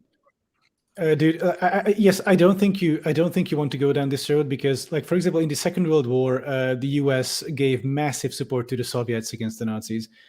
So there isn't such a clear antagonism between Soviet Russia and America, like the way you think. But anyway, the reason why I asked a question about Chechnya, the reason why Chechens were kind of uppity at Russians is because, of course, Chechens were also victims of Russian imperialism, and of course we have all seen what happened to the Chechens. Of course, Grozny was fucking leveled, just like Mariupol, just like essentially razed to the ground. Everyone's fucking murdered there. Of course, the Chechen rebels did have support internationally early on in the conflict, but as their methods got more brutal, that international support evaporated over time. But otherwise, this doesn't, of course, excuse Russia's sort of essentially genociding of the Chechen peoples, and then appointing fucking Kadyrov as Emperor Supreme of modern-day Chechnya. This is what is also the result of Russian imperial action, which has a very long and very rich history. They've always been doing this. They've been doing this for fucking hundreds of years. And the same thing with Ukraine, same thing with Georgia, same thing with the Chechens back then, same thing with the Baltics. This is just this continuation of this one big Russian imperial project. It's very aggressive. It's ethno-nationalist, by the way. The reason why all these satellite states have Russian minorities is because they were fucking forcibly moved in there, settled in there, and the local population was essentially culturally genocided. That's why Belarusia is at this point is basically 99% Russian. There used to be a Belarusian language. There used to be Belarusian culture. It has been systemically eradicated by Soviets. As far as there's so many know, ethnic Russians in Eastern Ukraine as well. Yeah, exactly. And hundreds of thousands of Russians moving in. Yep. Yeah, exactly. So, if as bad bad as the US if we're going to go back to the 1800s and talk about Russian imperialism, let's go back to the 1800s and talk about Western imperialism. I don't think that is very productive for this conversation, but I am glad that you brought up the Western support for the Soviet Union against the fascists in World War II, which of course is an undeniable historical fact, which makes it even more ironic and strange. Which makes it even more ironic and strange that the United States and the West is now supporting the Ukrainian government, who has serious Nazi sympathizers and serious fascist problems in its coalition that is governing coalition right now. Not saying that's a justification for war, but it is ironic. Justus, dude, you do not want to get into this, but okay, fine. So Russia is Ukraine is currently headed by, of course, a Jewish president, a Russian native speaker, as we all know. The Ukrainian Jewish community is supporting him and is anti-Russian at this point. Of course, the Ukrainian far right won one seat out of 450 in the Ukrainian parliament. Also, if we really want to talk about sort of Nazi influences, of course, the Wagner group and all other paramilitaries inside Russia are virulent fucking far-righters and Nazis. Also, back during the day, even during the heroic days of the Great Patriotic War, as Russians call it, the Second World War, people back in the day were being demoted or fired from the government because of being too Jewish. That was a time when the Russian government was trying to rub up to Hitler's Germany. And I have the quote here because I knew this would come up. Let's see. When Stalin replaced Litvinov with Molotov because the former was too Jewish. And I quote, the Soviet government intended to improve its relations with Hitler and, if possible, sign a pact with Nazi Germany. As a Jew and an avowed opponent of such policy, Litvinov stood in the way. And so Stalin got rid of him. So the Soviet Union and also today's Russia has a really rich history of cooperating with Nazis, whereas Ukraine seems to be has a huge Jewish population and seems to be the least anti-Semitic country in Europe based on statistics. So you can gesture at the far righters in Ukraine. This has been going on since fucking 2014, but it doesn't make it any more true than it is. Which is to say, it's not. Adam, I knowing that some of your own influences that you claim as influences on you, like Sean or Triple Arrow, which I'm glad for that. You should not make the argument that Ukraine has a Jewish president, therefore they can't be Nazis. It's ridiculous because having followed the channels that I just noted, that one of the greatest one of the key arguments of Holocaust deniers is that, there were Jewish people serving in the Nazi army. There was entire Jewish battalions in the Nazi army. So yes, how could there have been a Holocaust?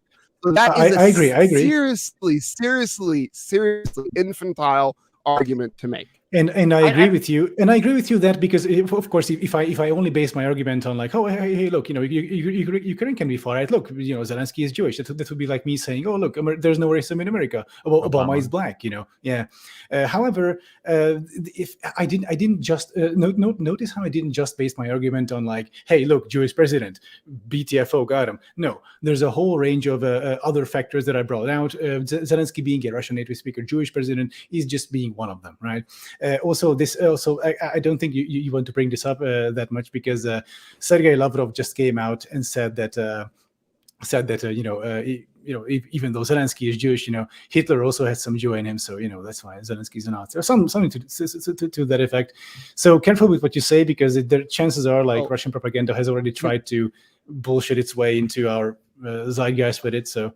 Also, piggyback on Adam's thing here. When we talk about there being a ton of far right presence in Ukraine, this is literally the most concealed far right presence of any country in the entire world, right? Ukraine was the only country in the world besides Israel to have a Jewish head of state and Jewish prime minister at the same time. The far right party, the Svoboda one that Adam mentions, they have one seat in parliament. They have 15,000 members across a 40+ million population country. And if you really want to make claims like this, there is so much far right fascist stuff that exists within Russian borders in a country that's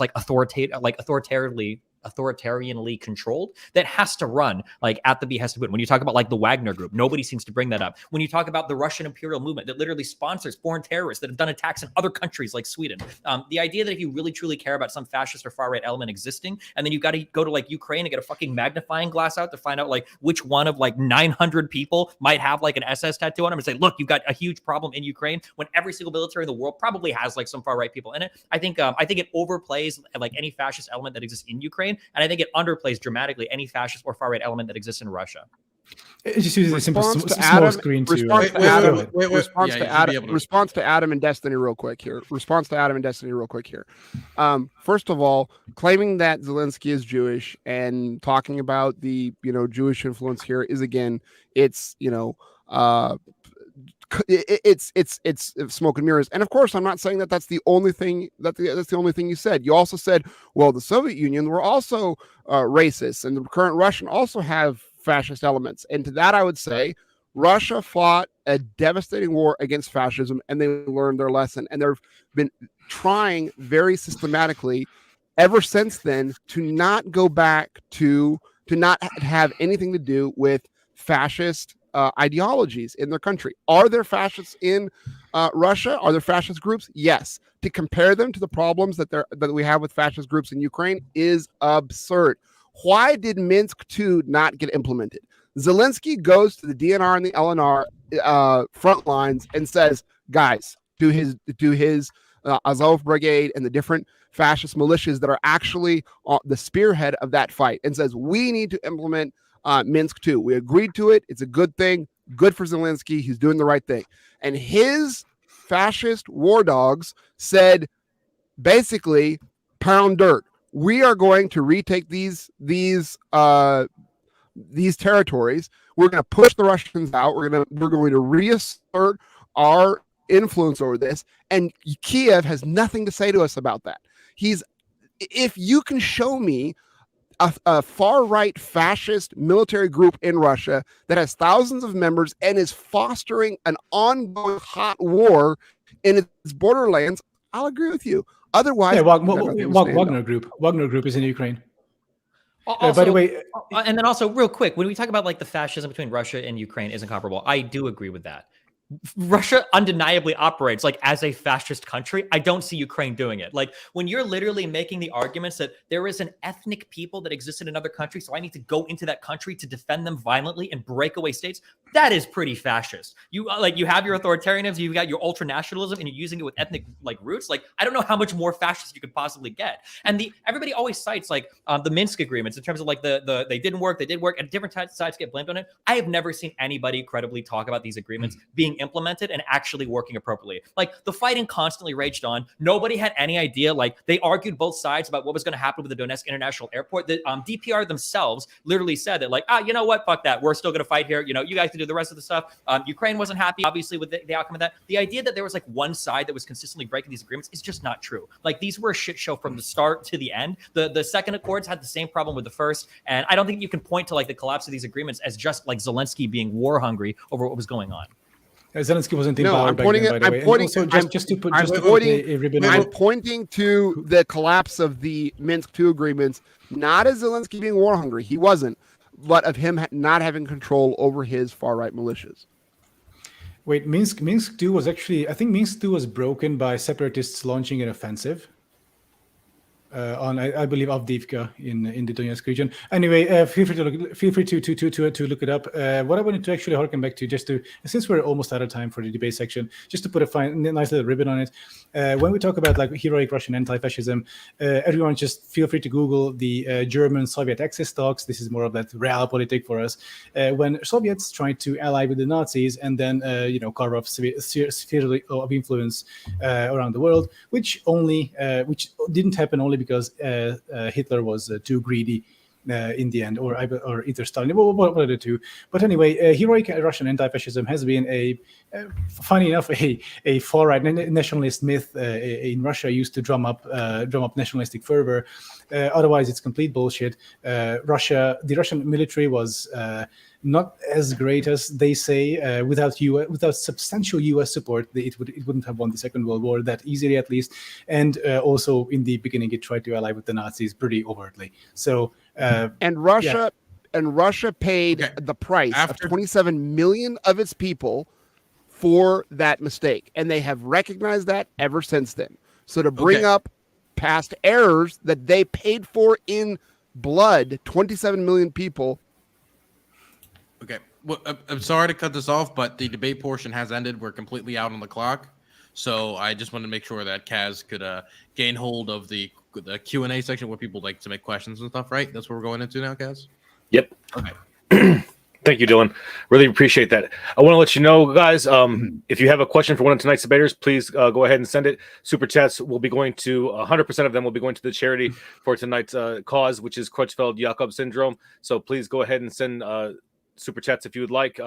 If you would like what you heard from one of tonight's debaters, their links are in the description below. So like the stream if you like what you heard, share it if you want to spread it, and subscribe for more juicy debates in the future.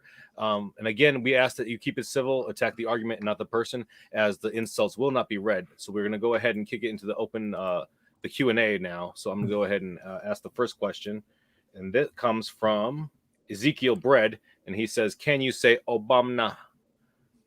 Obama. You must hear from everybody. Obama. All right. Dylan, do you want me to go ahead and send you some of these questions too, so you can ask them as well? Sure. If anybody in my chat wants to do super chats as well, that's fine. We can take all the money at the end of it, and I'll send it over. I'm gonna send a question in the the private chat here in the StreamYard, so you can go ahead and ask that question, and then after you're done Okay. with that, I'll send the next one. This is from Ezekiel Bread. Why do people wear gloves? Because their hands are cold. Why did Russia invade Ukraine? Because their hands were cold. They lacked the heating resources, oil. Actually, the reason is more demographics, really. Russia is in high demographic decline, and Putin realized that essentially this was his last chance of making any meaningful dent in Ukraine. Their conscription numbers are decreasing year by year, or I would say half year by half year, and or so I've read. So basically, this was his last chance, and apparently he fucked it up. We lost Connor. Uh-oh. Oh, okay. No. We still have super chats coming in, guys. So just bear with me for 1 second. Do we get to respond? Cause normally the normal routine is that we get to respond. So I was muted for trying to respond to that question. Were you sorry? Yep, no problem. Whatever the reasons for the invasion of the Ukraine might or might not be, oil and natural resources as far as natural gas is definitely not one of them. Russia has one of the largest reserves of oil and natural gas in the world outside of the Ukraine. Invading them does nothing for them in that sense. Yes, I agree. All right. I hope Connor comes back. The next question comes from who is this? Did you already read? Joe Schwartz is 199 says, "What's your favorite video game and why?" Is this relevant for our debate? Who is the question for? Are we all supposed to answer? Or? Whoever wants it, I guess. Mine is for I'll kick it over Mars. to the gamers. Yeah. I'll kick over to the gamers. For now, mine is like surviving Mars. So, you know what I'm going to do? I'm going to just Pets, Cats 2, of course. You know, or the Untitled Goose Game. Dylan, I'm going to send you this Google Doc link. Can you click on that for me? And can you open that? Sure. All right. So I'm going to just go ahead because people are still sending in super chats and questions, and I'm going to have to keep fielding them. So I'm just going to keep doing that and let you just read them off as you go. And then when we get to a point where we can't go anymore, we'll stop. Hopefully Connor comes back, and I'll just read the next question that we are at until you get in there. From Marximus 1000 for 40 Czar, for AdamSomething, if the Putin regime collapsed, do you think that there is a desire to instate a lib democracy? If no, what might it look like? That's a tough question. I honestly don't know what would come out of a Putin regime collapse.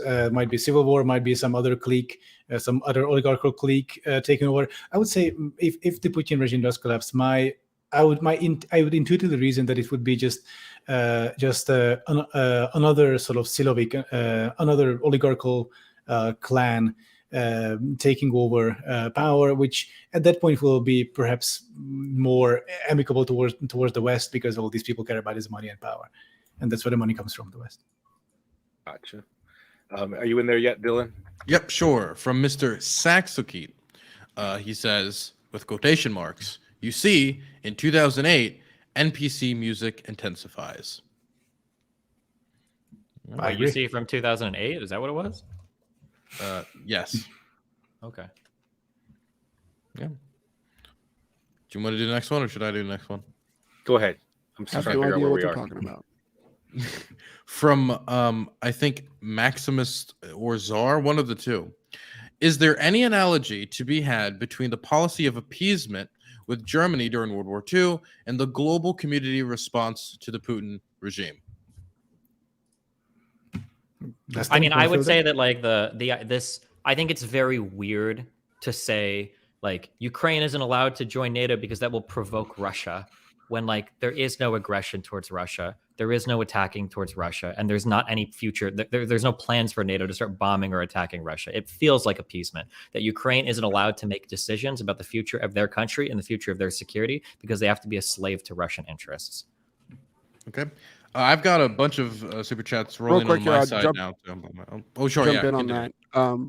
The behavior of the West towards Russia in the 90s and the early 2000s has proved that the West generally has ill intent towards Russia and its and its interests. So to say that NATO expansion is just, oh, it's okay, it's fine, there's no world that's going to ever have a problem, is, again, like I will keep repeating in this debate, it's to look at the world solely through the side of the West, and not to look at it as it looks from the Russian side. And I'll keep asking, where is the NATO aggression towards Russia? And I'll continue to receive no response. Yeah. Good. Where is the Soviet aggression towards the United States when you put missile bases in Cuba? It's not about, first of all, different security situation. Also, it's not about Russian aggression towards the U.S. It's about Russian aggression towards its neighbors. I'm pretty sure that after Georgia, after Moldova, after Ukraine, if you were to go up and ask Estonia, Lithuania, Latvia, Poland, Hungary, like, hey, how do you guys feel in NATO? I'm pretty sure all of them are pretty excited about their membership. I'm pretty sure they're sitting pretty good right now. Okay. And ironically, even Finland and Sweden now, countries that priorly were, deciding, we don't want to aggress on Russia, maybe it is too much, are now actually starting to flip their opinions on whether or not they should. I think Finland might have actually drafted something up that might be like coming up for consideration. Both of them are about to join NATO in the coming months. Mm-hmm. This from Streaks321. What does Justus have to say about the fact that the majority of the Jewish community around the world has rallied behind Ukraine?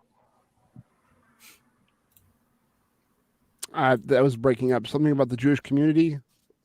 Yeah, they basically asked, what do you think about the international Jewish community largely rallying behind Ukraine? I think the international Jewish community is under the same influences as the rest of the world, and just like the Jewish community rallies around the state of Israel, even regardless of their policies towards the Palestinians. The Jewish community around the world can be mistaken. Okay. Do you want me to just keep going, Cass? Yeah. Take it away, man. Okay. This is from Allie with $50. Thank you very much. Question. How can you say that the United States is occupying a third of Syria? That takes agency away from the Kurds, an autonomous group that takes part in their own geopolitical relations. The SDF recently signed a security accord with Bashar al-Assad. Yeah, so this is something weird. I'm sorry. Go ahead. If it was you, that was Connor's point. I wouldn't be so bold as to say that the United States it occupies a third of Syria. That the fact that the United States did support the overthrow of the Assad regime, or the attempted overthrow of the Assad regime, that is undeniable. I actually want to piggyback on that. Actually, it's actually really weird. Like the more you move in these like weird pro-Russian circles, the more I think Destiny made this point originally. Like the more you go to these like weird extreme positions, like in this case the pro-Russian, the more these sort of smaller ethnicities and groups disappear, and it's all about the U.S. and it's all about Russia. And then these these smaller groups like the Kurds or Ukrainians have virtually zero agency. They're just playthings of the larger players. I do want to say before you read the next question that Connor did warn us before the stream began that he had a hard out time at around 5 o'clock his time, which I think is coming up in about 15 minutes. So that's probably where he is now. So if anybody's wondering where he is, hopefully he is doing okay, and we wish him the best. But this is a charity stream, so we're going to go ahead and try to press on for the question. So go ahead, Dylan. Darth Elsa, can you guys explain why peace-loving Russian troops are flying the hammer and sickle if it's just about Russia defending itself? Oh, good question. That is a good question. And the answer has to do with internal Russian propaganda and narrative setting on the entire Ukraine invasion. The Russians see the Ukraine invasion, as Putin laid out in his pre-invasion speech, as a not saving legacy is not the right word, is not the way to say it, but the Ukrainians being pro-fascist and the Russians being anti-fascist, and the great anti-fascist legacy of the Soviet Union, and that has cultural, memorable significance. Again, I'm not saying it's right. I'm not saying it's correct. I'm saying that's how they see it. Okay. I do like to, just on something Adam said earlier, I think it is a bit ironic that like there haven't been very many true fascist empires in the history of the world, and Russia did try to align with one of them when it came to it. But yeah, and paid the price of 27 million dead. This is from. Go ahead. Okay. This is from Stan G. For Justus. According to his logic, how is it that Ukraine didn't learn from its 7 million World War II casualties, but Russia did? problem, the tragedy of the game, the game of great powers, the United States, the Western powers, and the Eastern oriented powers like Russia and China. The great tragedy of that game is that small countries are lost in the shuffle. The Ukrainians have learned lessons, absolutely tragic lessons from the World War II and pre-World War II eras. And those lessons are, who do you want to align with? The communists who instigate Holodomor, or the fascist Germans who instigate Auschwitz and Auschwitz and the Holocaust. So that is part of the fraught history of Ukraine right now. And again, if I were to take a Iron Man the side of the Ukrainians and the support of far right militias and so forth and so on, I'd say, yeah, but it's a lot more complicated than just Nazis. And I would actually go so far as to say, yeah, sure, I agree. And now NATO is an option, and that's why Ukraine wants to join NATO, and that's why all these other countries want to join NATO, because they've learned their lesson. They don't want Russian imperialism back, and that's why you see NATO expanding, quote unquote. Okay. You said that insults are not allowed. What if they're just snarky comments? Is that okay or not okay?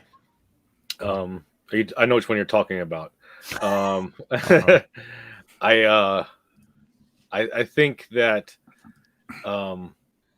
this one is technically okay, but Okay. I would, if you think it's not okay, then go ahead. I have a separate one. Actually, it's a lot more tame, I assume. This is from Looks It Gordo. It has quotation marks. Could I be wrong about this topic? No, it's the international Jewish community who is wrong. Okay. Okay, let's move on to the next one. This is from Ezekiel Bread. Oh, God. Is this war wearing on Putin? I can imagine him saying, I am admittedly beset by tiredness. Very good, guys. Good job. Great job. Nobody else understands it. Thank you very much. Okay, next. This is from Look It's Gordo. Defending Russia in this invasion is just despicable. But America. Okay? True. Again, I will say that I'm not, I will real quick say that I'm not defending the invasion of Ukraine. Russia had legitimate security concerns in the expansion of NATO, and they should have pursued other peaceful means of making those legitimate concerns, heard on the international community. The invasion of Ukraine is is an atrocity. But America, the antagonism of the West sets the stage, and I'm really curious. us in the West to deny that is, again, unfortunate. I'm really curious. Would you make the same statement about the United States and Afghanistan, that Afghanistan represented a legitimate security concern with their harboring of the Taliban and everything, and the existence of them there after 9/11? Or I would say that the United States had legitimate security concerns in Afghanistan, but that did not justify a full-fledged invasion of the country. No, I'm just curious. Okay, moving on. This is from Darth Elsa again. Does Justus not see the correlation of Russia threatening its neighbors and those neighbors wanting to join NATO? There is an absolute correlation between those neighbors wanting to join NATO and the perceived threat of Russian aggression. But again, the perceived threat of Russian aggression increases with Western incursion into those regions. So it's a tit for tat. Sure. Okay. Western incursion into those regions, as in countries democratically voting to align with themselves with the West. So anyway. As in the Crimea democratically electing to re-annex itself to Russia. A massively fraudulent election where the two choices were yes or yes but later. Next question. Okay. Wow, that I didn't expect it to end right there. Okay, this is from Mr. Saxokid again. This is the best comment. Mod God Dylan, undisputed champion of the world. Thank you for my daily ego boost. Next question. Jason Turner. At Adam. This is for you, Adam. Not crapping on your neighbor's lawn is not appeasement. It is called understanding boundaries. Connor is the only person making sense here. Well, I empathize with you and whatever brain damage you're suffering. Okay, I'm being a bit mean. I'm sorry. No, actually, not crapping on other people's carpets. Like, dude, no. Like here, Russia instigated. Like that's the whole thing. Like here, Russia shits on your carpet and then dares you, right? So like, yeah, I shit on the carpet. But what now, motherfucker? I got nukes. So you got that. I think the other way around. Okay, this is from Jason Turner. Destiny, what does Melina's boyfriend think? Good question. Great question. Well, what does he think? I don't know. I'll have to go turn on our stream and ask him. Okay, wonderful. Okay, this is for Justus. This is from Vish. Justus, how long was your essay at the beginning? Was it a 5-page essay or just a 5-paragraph essay? Are we just reading shit talking comments? What the fuck? I'm sorry. It was 1,300 words. Okay. Jesus. Hey, Destiny got one. Justus had to get one, right? You got to be an impartial moderator. Okay. This is 1 second. Okay. Drill Dr. Ill. Are Connor and Justus willing to admit that Putin came to power by doing blatantly false flag apartment bombings to start the Second Chechen War? Wow, that's a very controversial comment.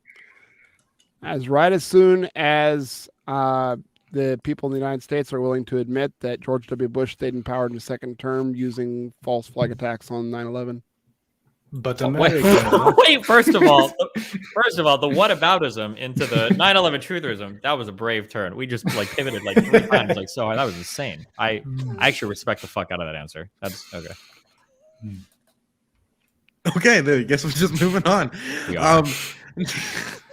Okay, Didymus, for the Russian side, which I assume is referring to Justus, why do these countries want to join NATO in the first place? Good question. Wow. I wish we knew. Again, why Central and Eastern European countries would want to join NATO is self-evident. Why NATO would want them to join is not quite as obvious. Wait, can we speculate? In order to join NATO, every single country has to be on board with them joining. Like when you say it's self-evident why they would join, why would they join? Central European and Eastern European small countries. Yeah, on the why border would of a these large people? superpower? Why would they want? It almost sounds like. Now, I don't want to misconstrue what you're saying, but it almost sounds like you're saying they would want to join because for some reason that large superpower might be like intruding into and fucking with the country. But that couldn't have been what you meant. Was that? Because there's been 400 years of history between Eastern Europe and Russia of mutual aggression. So yes, there are mostly Russian genocide and Russian invasion. Like the invasion of Russian by the Poles or the Lithuanians or the French, like those. That's kind of ancient history, which is no longer relevant here. I said 400 years of mutual antagonism from both sides. Okay, I don't think Napoleon invading Russia is a kind of a factor here. I'm sorry. I think you're reaching a bit. I think sticking here to the 20th century or like late 19th century is a much more useful metric. The United Kingdom, Japan, and America invading Russia after the fall of the Tsarist regime, that close enough in history for you? Invading like what was it, like all these 3 countries, Japan, UK, and what is it, US, they marched their armies to the borders and started taking over and annexing Russian territory and then maintained puppet regimes, etc. Like, what did that happen anywhere? Yes. Really? And you as an Eastern European, unlike our other American viewers and interlocutors, should know your history a little bit better. You have more cultural memory than this. Oh, sure. I should look up the famous American and Japanese and English puppet states on Russian territory. Yeah, and also I like cultural memory is I would argue can be quite short depending on what we're talking about, right? Like this idea that we can go back 400 years to justify any Russian action today. Like, how wasn't it like 200 years ago Canada burned down our White House? Like, are we going to go marching into fucking Toronto to steal some of their shit? Like, I totally don't buy that. I think that we have to segment history into very specific like like regions of time where we can like look at how people behave in certain points. Like you would never go back to the rampant imperialism of, you know, like the thousands to the 1800s or whatever, all through the European continent and go, well, they used to do it then, now we can do it now. Because if that was the case, I'm pretty sure, my history sucks, but I'm pretty sure that literally every single European country can justify like constantly invading and shitting on like France and Great Britain and shit. Like you can do it forever using these types of historical arguments. I think that the states of security of the world and the arrangements change as time goes on. The question wasn't whether or not the historical precedent justifies Russia invading Ukraine or other Eastern European countries. The question was, why would Eastern European countries, Central European countries want to join NATO? I said historical antagonism between the two. On both sides, but thereby implying that, you know, yes, thereby implying that these historical precedents do, in fact, you know, factor into this current circus. But also, I think policy decisions on both sides. Absolutely. Sure. I think it says a lot about our debate here that we can point at like very evident, very contemporary, very clear-cut examples to support our points, and you have to reach back to 400 years ago. Chechnya invading Russia in the 90s with United States support. Okay, we gotta move. We gotta move on. Okay, just move. Go. Okay. This is from Mike B. Justus's argument that Ukraine is a Nazi country seems shaky at best. Can he rattle off a quick justification? Justus never said that Ukraine is a Nazi country. Justus said that part of the governing coalition in Ukraine now, a significant part of the military or militarized portion of that coalition has troubling Nazi associations, and that this is very troubling.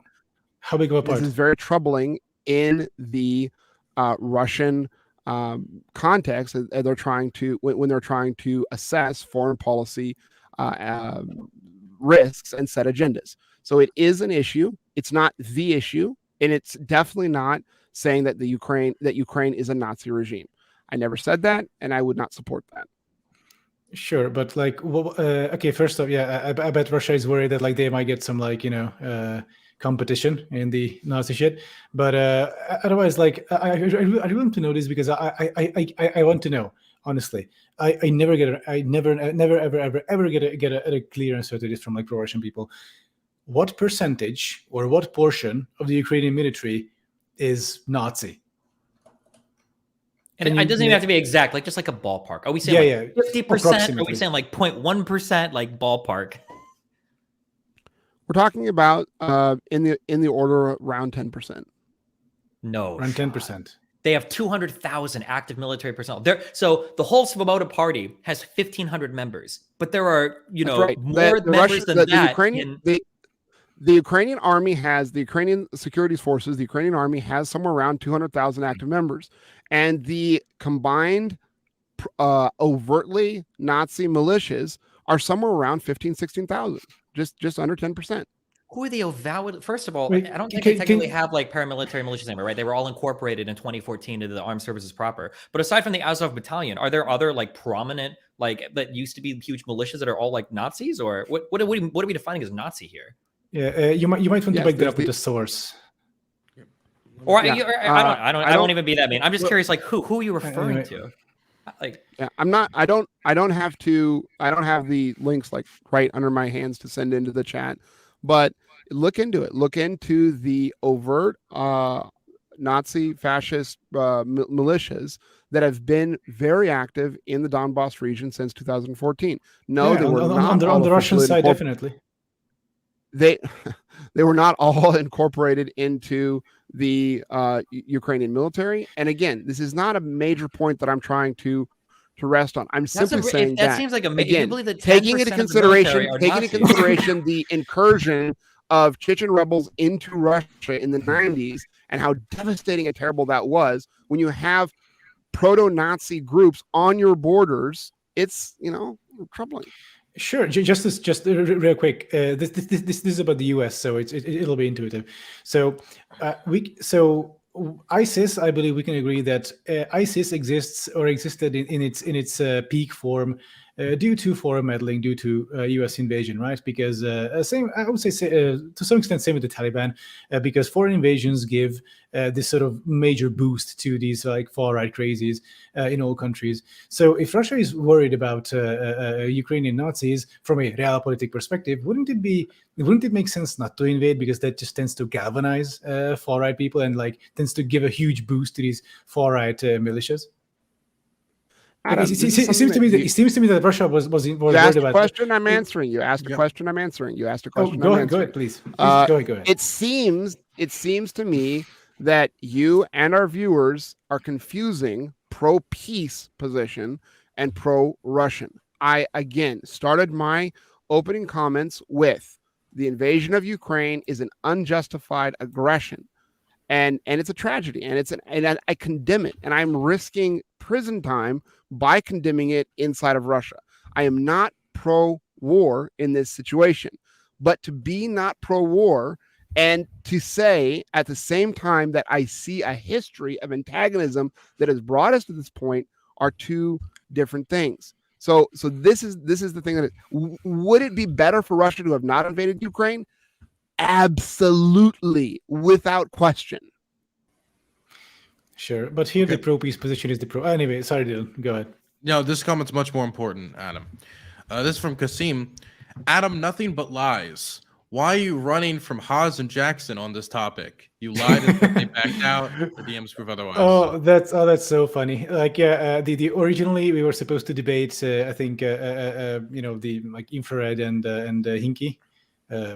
Jason Hinkle or what's his name, and Spinkle Tinkle Sprinkle, yeah, Hinky Dinky. Anyway, like both of them, like, and then and then I got this email from James like, hey Adam, like a day before the debate or something. Hey Adam, I'm so bummed to say, but like, I despite my best efforts to persuade them, like they just like canceled like Infra and Hinky Dink.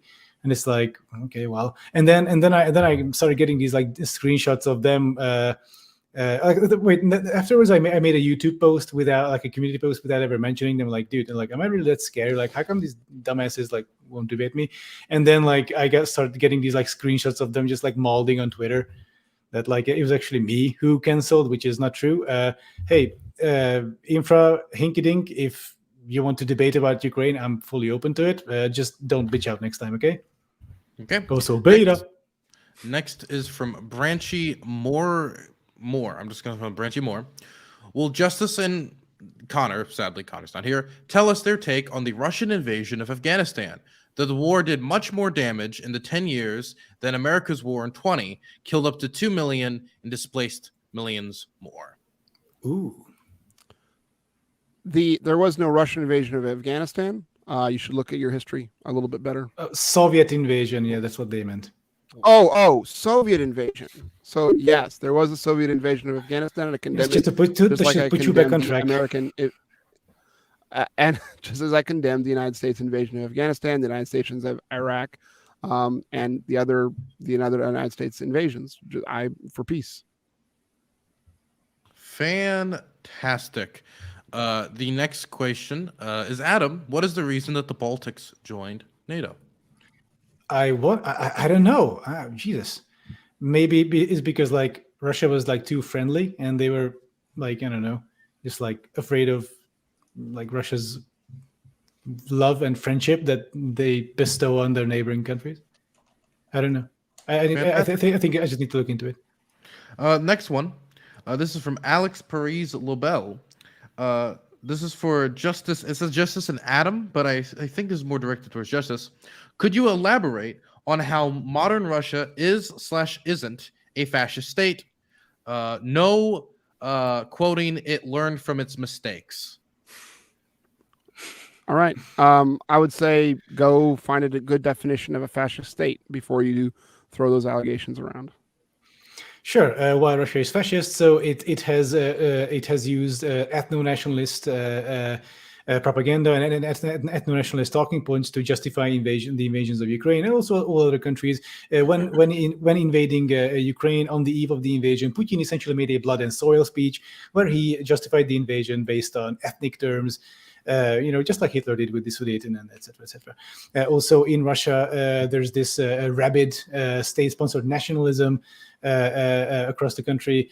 It's extremely traditionalist. Gays are basically like hunted or second-class citizens at best. In Chechnya, there have been actually some like actual people with guns going out to like kill gay people. It's extremely traditionalist, obsessed with this national plot. Ukraine is both weak and strong. It's both this pathetic little rump state and this overwhelming threat that they should stop, otherwise Russia will be in danger. Yeah, I think it's all there. I think it's too easy of a question. Here's a really hard question that I would like to answer. How is Russia not a fascist state? What does Russia do that it's like, man, that's something that Russia does that definitely isn't fascist? Oh yeah. I'm curious for Justus. Do you have an answer to that? Like what because it has every indication of a fascist state. I think I don't even know if that's controversial to say. Like, I think that when you're trying to prove a point and you have a positive position, you are the one who needs to provide evidence, not the other way around. Well, sure. So Adam said it, right? You have like a highly ethnically oriented country. You had the whole. It sounds like Adam is referencing the. Or actually, there was a speech by Putin. There was that accidental publishing of the document once Ukraine was supposedly liberated to take it over, where it's essentially like we are a kindred spirit. We have similar people. A lot of the justifications given for actions in Georgia, in Ukraine, is look at all of the ethnic Russian people here. We have to defend our ethnic Russians. This top-down push for this like nationalistic, hyper-Russian spirit. You've got something Adam didn't mention: the complete and total alignment of all of your corporate sector with the government via the oligarchical controls that these families that are close to Putin have over the country. How is it not a fascist regime? So the bringing up of Putin's speech on the eve of the invasion and his arguments for blood and soil is bringing up a single instance of rabble rousing as proof of a system. Much like, for instance, liberals in the United States bring up Donald Trump's rabble rousing as proof that he was also a fascist regime. I don't think that either of those constitute such evidence. Russia has over 70 different ethnic peoples inside of its borders. Most of them have autonomous republics, which give them large amount of freedom in ruling themselves and having their ethnic language spoken inside of their own borders and chartering their own economic policy. I live in what's called the Altai Territory, which is a Russian state, and next to us is the Altai Republic, which is ethnically Altaian. And they speak Altai there. They teach Altai language in the schools. They are definitely not under the boot of some fascist regime. So that would be my counter. Before you read it anymore. Yes, go ahead. And did you want to finish that? And this is again not the debate portion. This is the question and answer portion. Anyway, I just wanted to like quickly as a brief aside because I think it's very interesting. So I don't think Justus really wants to get into this. Look, Russia has been based on like ethnic supremacy and expansionism in all directions for like a long while. Alexander Pushkin is the best example. Like if you look at what he wrote about, like we're going back to the 1900s. We're going back to the 1800s again, Adam. Like the United States. In this case, it is directly relevant. Whereas the Indians, the annexation of Texas, have absolutely nothing to do with this.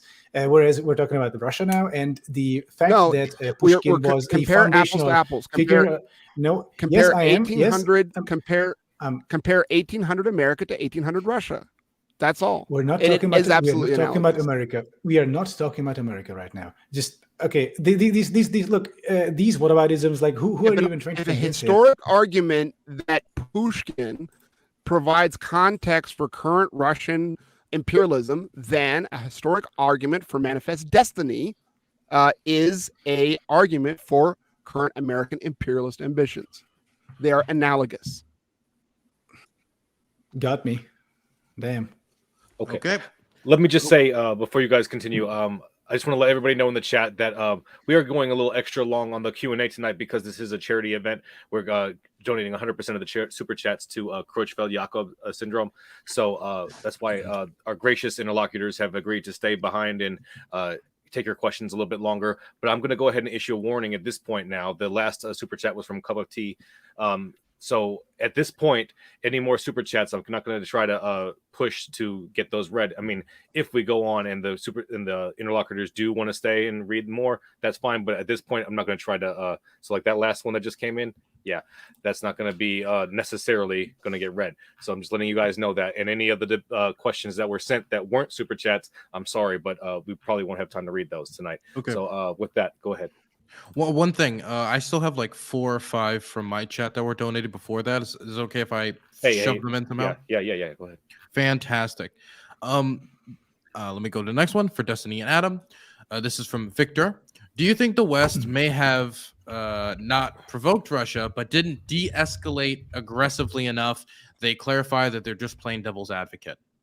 I think that Biden actually did a phenomenal job at laying out very clearly the scope of what U.S. involvement would be at the beginning. The United States has never made any indication that there were going to be NATO troops on the ground or that there were going to be U.S. troops on the ground. We have continually rejected Zelensky's request for there being a no-fly zone. I think the United States did a pretty good job of being responsible at setting out exactly the scope of how we'll provide assistance to Ukraine. Also, the counterfactual that is nobody really wants to deal with is the idea that Western aggression was the reason why Russia ever invaded is just a myth. But unless we think that like Russia just happened to roll in and take over Crimea from Sevastopol, they just happened to do that after Euromaidan, or that they just happened to be building up troops and getting ready for war, just as the civil war in eastern Ukraine is hopefully on its way towards winding down after 8 years of Russia-backed conflict. Like these aren't random things that are happening. I'm sorry, these aren't things that are happening because of like NATO aggression. Like Justus has literally said, the idea of that membership action plan, I think, was floated to Ukraine. Oh, Jesus. What? It was like back in the 2000s, I think.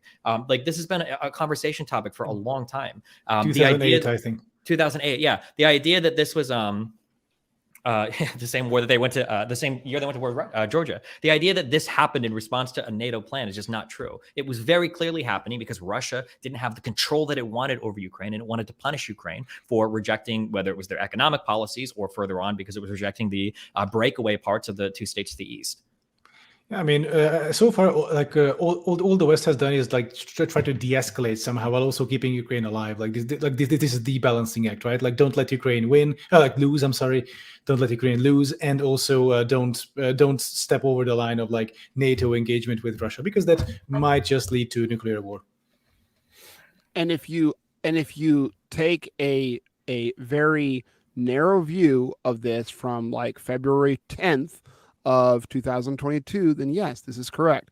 If you take a broader view, which I'm saying, let's look not at ancient history or Pushkin, but let's look at least the last 20 years, you'll see a different story. The annexation of Crimea is in response to a military overthrow, a violent coup, a violent overthrow of the democratically elected government of Ukraine. The Georgian War is in reaction to Georgia invading North Ossetia, where Russia had troops posted. What was the military coup? I don't know what that is. What is the military coup? Are you talking about when Yanukovych fled the country? I misspoke. There were no military tribunals set up. There wasn't like a foreign-backed military. They held an election afterwards. Violent overthrow of the government. Just like they had an election after the interim government. They had an election, just like they had an election after the annexation of Crimea. Very, very similar. Absolutely not. Hold on. The annexation of Crimea was held at gunpoint by the Russian military that was there. Where, as Adam said earlier, the two options were: do you want to join us, or do you guys want to have like your own election where your parliament is full of people that will vote to join us? There was no option there to remain a part of Ukraine. No. Number one, and you're wrong. What do you mean I'm wrong? You're wrong because this is a point that the Western media often gets wrong, and it has to do with not understanding internal Russian and even Ukrainian political speech. So the options in Crimea were remain in Ukraine as an autonomous republic, very much like the Altai Republic just across the ridge from me, where I'm sitting, is still part of Russia, but it is an autonomous republic. It has greater liberties than, say, a state or a county. That was option one. Option two was annexed to Russia. And both German and United States funded polling agencies, after the annexation was accomplished, went in and did repolling to assess whether or not the the referendum was even close to being realistic in its numbers, and they both came out in the positive, in the affirmative, that yes, those were actually real numbers that we saw in the referendum. No, I'm sorry. So it is very quickly. The two options on the referendum were like, A, do you want to be part of Russia, or B, do you support the restoration of the 1996 Crimean Constitution, which was, by the way, the 1996, I believe it was, Constitution specified Crimea to be independent, and then there was an amendment later to the Constitution which then specified that independent Crimea is part of Ukraine. But the referendum actually did not specify which version of the Constitution it's referring to. So after that, the Russians could have just said, "Oh yeah, by the way, we referred to the original one." So Crimea is now independent, full of pro-Russian politicians, by the way. Oh, and would you look at that? 1 month down the line, they have submitted the request to get annexed. Also, by the way, no, actually, that's it. That's it for now. So democratic elections are good when they favor the outcomes that you like, bad when they do not favor the outcomes you like. No, democratic. Wait, I want to hear. Elections are not. One sec. Elections are not democratic when they are held at gunpoint. So if you look at this from Russia's perspective, what if everything you say is true, right? And the options really were like Russia or Ukraine. What if people vote for? What if people vote for Ukraine? Do the Russian soldiers just go, okay, I guess we're going home? Fuck no, dude. Are you kidding me? This realpolitik. Crimea was going to Russia one way or the other, regardless of the result. Destiny? Yeah, and I was going to say also, are we really saying that the elections that were observed by literally the entire world that happened with the interim government after Euromaidan, after the revolution, that those elections were of the same level of integrity as the elections that were held at gunpoint in Crimea? Like, I believe the tribunal, I think at The Hague or some like a higher organization like that called it a complete farce of democracy. Also, wasn't there? I don't know if this was true or not. Didn't they release? I just want to be able to respond. I want one little minute, and then we can move on to the next question. Absolutely. The elections in Ukraine after Euromaidan, that were internationally recognized and observed, I have no contention with those. And I would say to my Russian, friends and acquaintances, we have to move on from 2014. That would be a thing. But to not recognize that these things are analogous and that sponsoring and helping a violent overthrow of the democratically elected at that time government as antagonism toward Russia is, again, it's having too narrow of a view on the effects of our actions in the area, in the region. I guess I just got a viewer question. Oh my God. And they donated to you, but you guys didn't get the super chat. And the viewer question asked, what was the violent overthrow of Yanukovych? Euromaidan? The Euromaidan protests have been happening for months. The viewer wants you to specify where was the violent overthrow of Yanukovych. And he says in the thing, are you talking about when Yanukovych fled the country because he was scared of being persecuted for having his police officers shoot and kill protesters during the end of the Euromaidan protest? That's what he asked. Yeah, the entire Euromaidan protest was turned into a violent overthrow of the government. Absolutely. And yes, he did flee the country. And yes, he is, was a lesser man than Zelensky and a lesser politician. A better politician might have been able to steer out of those waters. But to not admit that it was a violent overthrow, that it was just all peaceful and wonderful, is, again, it's completely insane, and it doesn't jive with the reality of the facts on the ground. The donut rest in case. Very, very slick move, doesn't he? Okay, we're gonna slide through these things very quickly. Okay, from Mr. Monster, Putin has no good reason to attack Ukraine. He is essentially a Bond villain. Soy movie reference. Next one, Ryan Rockwell. As a former professional carpet cleaner, does Destiny have any input on the carpet shitting analogy? I don't even know what that's. Is this a reference I'm supposed to know? Yeah, it was from earlier in the debate. Don't worry about it. From Destiny's mom, Steven, I need you to bring all of your sweatpants downstairs so I can clean them. You're doing great, by the way. I'm proud of you. Thanks. Congratulations, Steven. Throwing it over to Ash. What could the West have done differently? I guess it's just a general question. More support earlier, more deterrence, dissuade Russia from even attacking. That way we can avoid the war.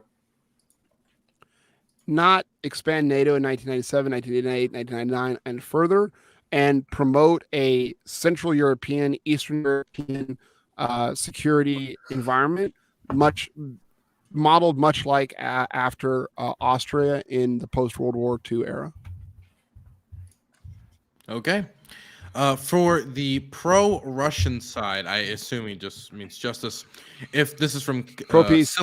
Yeah, pro-peace, but just that's what they said. I read them verbatim. This is from The Sil in Russians Holland. If England reinvaded Ireland because there was civil unrest in Northern Ireland, would you support it? I don't support the invasion of the Ukraine. Okay, very simple. This is Heckland from Heckland. For AdamSomething, as a train enjoyer, has the Russian use of trains for supply convoys dampened your enjoyment of them? No, because they also get blown up. Plus, the Ukrainians also have nice trains. Okay. But thank you for the question. Victor Halleck, $5 for Just Destiny. real quick, Yeah. interject here real quick. That's I had requested Modern Day Debate originally to have a one-on-one debate with AdamSomething, and then that was what turned into this particular debate. And I started watching AdamSomething because he liked trains, and he tricked me into watching his channel because it was Adam S, and I thought it was Adam Smith about trains. Damn. Wow. Trivia. You tricked him. Victor Halleck, $5 for Destiny and Adam. Have you considered that Russia is trying to start its own NATO? Well, I mean, there's talk of the is it called the Union State? I think was the goal for Russia, Belarus, and Ukraine to all kind of be part of their own little, I guess, like federated union or whatever. But I mean, yeah, they might be trying it. But also something that was mentioned earlier, I believe the idea of NATO, I'm not Adam or even Justin might know more of this, but the idea of Russia joining NATO, I think, was floated to Putin, and I thought that Putin just didn't want to go through the process because he thought it was like an insult to Russia to have to like wait in line and to like wait for all the acceptance of it. They wanted us to like roll the red carpet out for them. Oh yeah, that's actually true. Like Russia could have been part of the Western sort of power structure. They just like refused because like, you know, fuck it, we're empire, we're big dick boys. And look where they got them.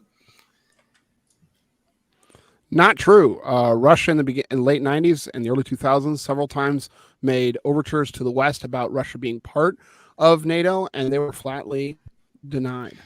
No, the denial was that, okay, And guys, I will leave it up. It's not going to and I go will- immediately. The denial And was I'll that leave it's it going up to have to- to be a process. And Anyway. I'd leave it up to the viewers to research that. Oh, please do, please do. Okay. I don't know what this means, so maybe one of you guys can give me some levity on this. Thoughts on Paul Joseph Watson's comments? I don't know what that means. Somebody tweeted out some wild shit about some shit he said, I guess. I don't know. It's pretty crazy, but Okay, keep going then. This is from Ethan Steinberg, and this is for Justus. Should the United States stop providing weapons to Ukraine?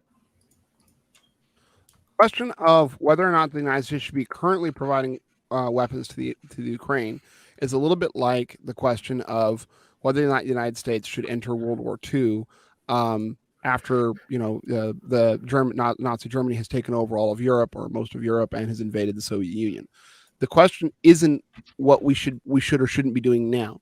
The question is what we should or shouldn't have been doing to avoid this inevitable conclusion of events in 97, in 98, and throughout the 2000s.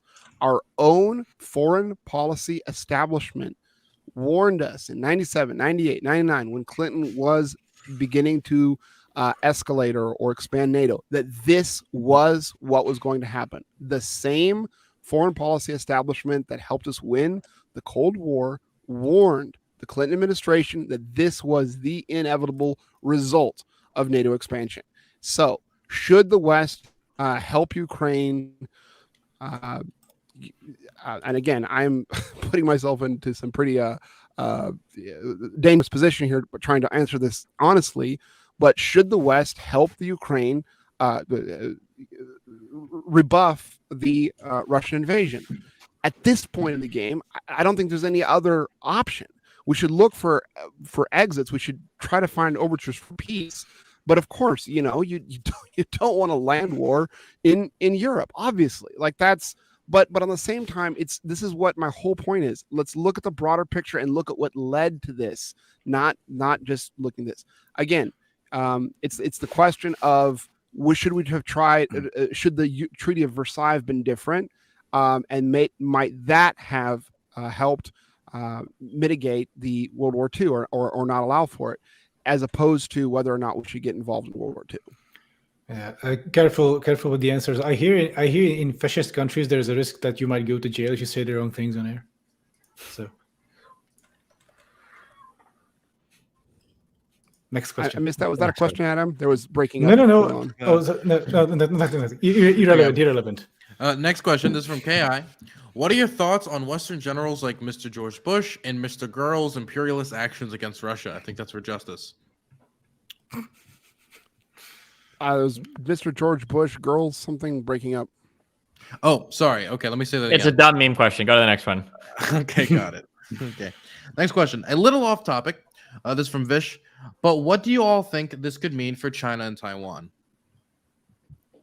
I feel like the situation between China and Taiwan is markedly different. Like the relationship between Taiwan and China, and whether that is like a truly independent country, which is not in the way that Ukraine was from 91 onwards. I think the situations are dissimilar. I don't think you can compare the two. Yeah, agreed. I think they're dissimilar, but I think that there are lessons being learned, and I think at one degree, the Chinese are seeing what the international community's response might be to something like a reassessing of power over Taiwan, and hopefully, taking notes. Okay. Actually, I just finished a video on this that I'm going to release this Thursday. So if anybody wants to watch that, of course, Ilmerns TV on YouTube. Shameless plug. Next one, Mr. Saxakete for $20. Will the real Kremlin gremlin please stand up? Please stand up. Oh my God, he's standing. Goddamn, Haas is short. Amazing. Next one. OG Adam is Snoop. sitting. Yes, Adam is the Kremlin gremlin. OG Snoop. So slavery didn't play a role in shaping the South of today. What a dumb point of view. Slavery did shape Jim Crow and current economic segregation. I think you do need a Absolutely. road debate or something. Okay. Anyway. Next is from Ambient Wave. With rumors of Putin soon to announce full-scale military mobilization, how would this development affect the current conflict in Ukraine? I don't think that will happen. It might, there's a chance, but actually, okay, complicated question. Russia, short answer, Russia has had enough troubles with their trained forces already, right? I mean, they fucked up enough with them, like especially with the VDV, and to order a full-scale countrywide mobilization, that would take months to train up people, and to be actually to train them up to at least to be marginally battle ready, to send them in, and then we haven't even talked about morale issues, supply issues, hardware, etc. Plus the sanctions effect on the Russian military-industrial complex. Also, in Russia, the funny situation is that they would also need to train the trainers to train the conscripts that they would get. So mass mobilization might happen, although it's not going to have a substantial effect on the war in Ukraine.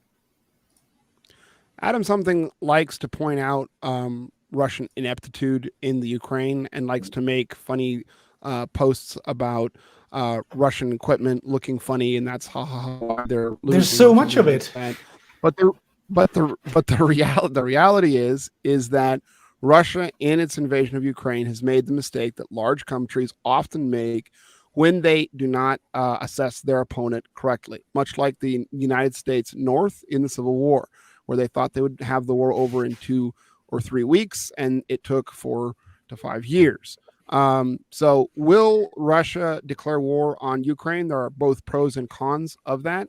The pros of that would be that they could legitimately then use their conscript army. Again, this is another propaganda from the West. Russia doesn't have a conscript army as much as it has mandatory service.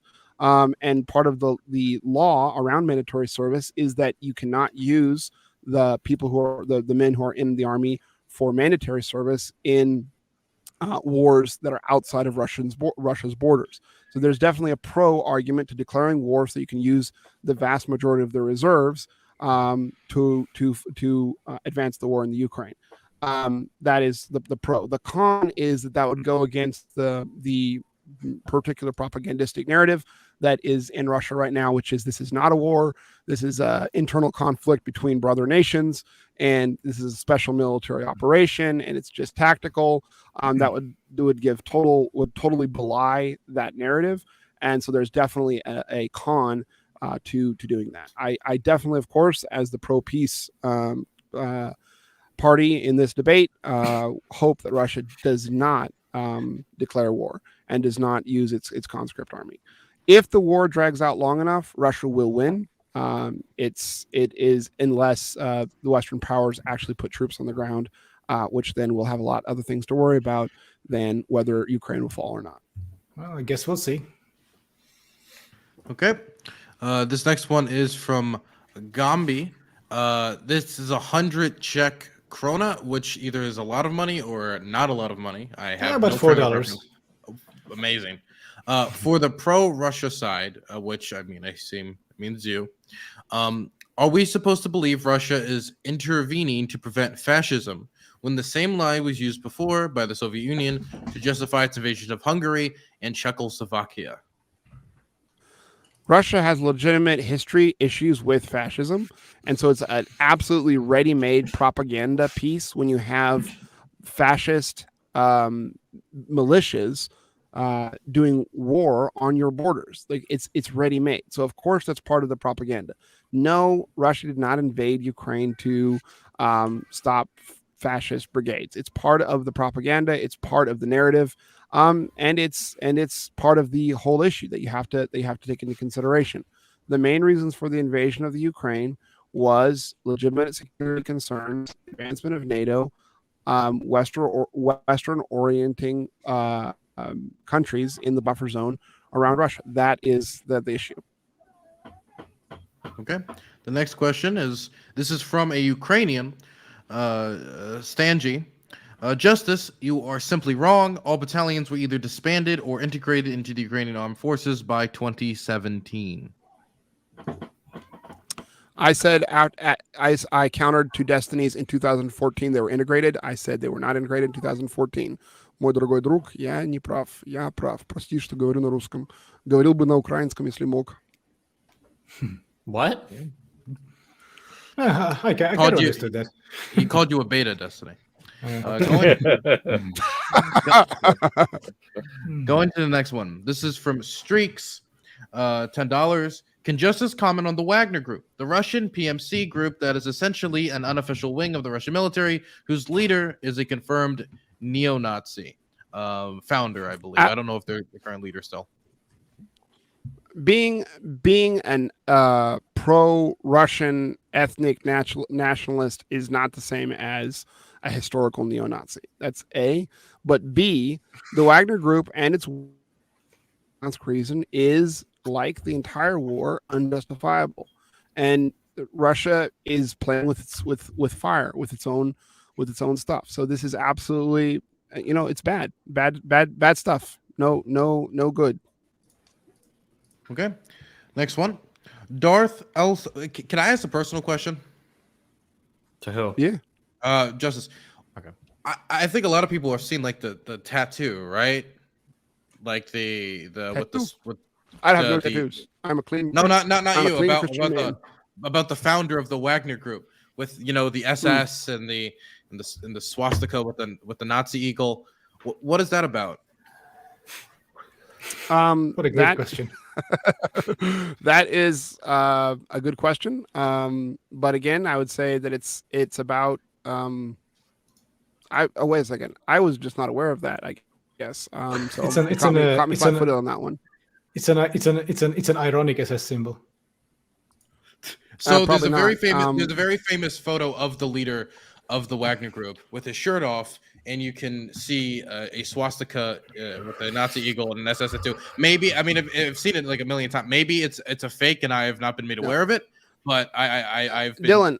The reason why people don't usually take it one second. The question was for me. He was a subscriber of JREG. Wait. Yeah, I would like to hear the response. I'm genuinely curious. By the way, 2 points on that one. Number one, I'm not here to defend the Wagner Group and the work of paramilitary groups in the Donbass and Lugansk region, Russian paramilitary groups. That's unjustifiable. I don't justify it. I don't think it's right.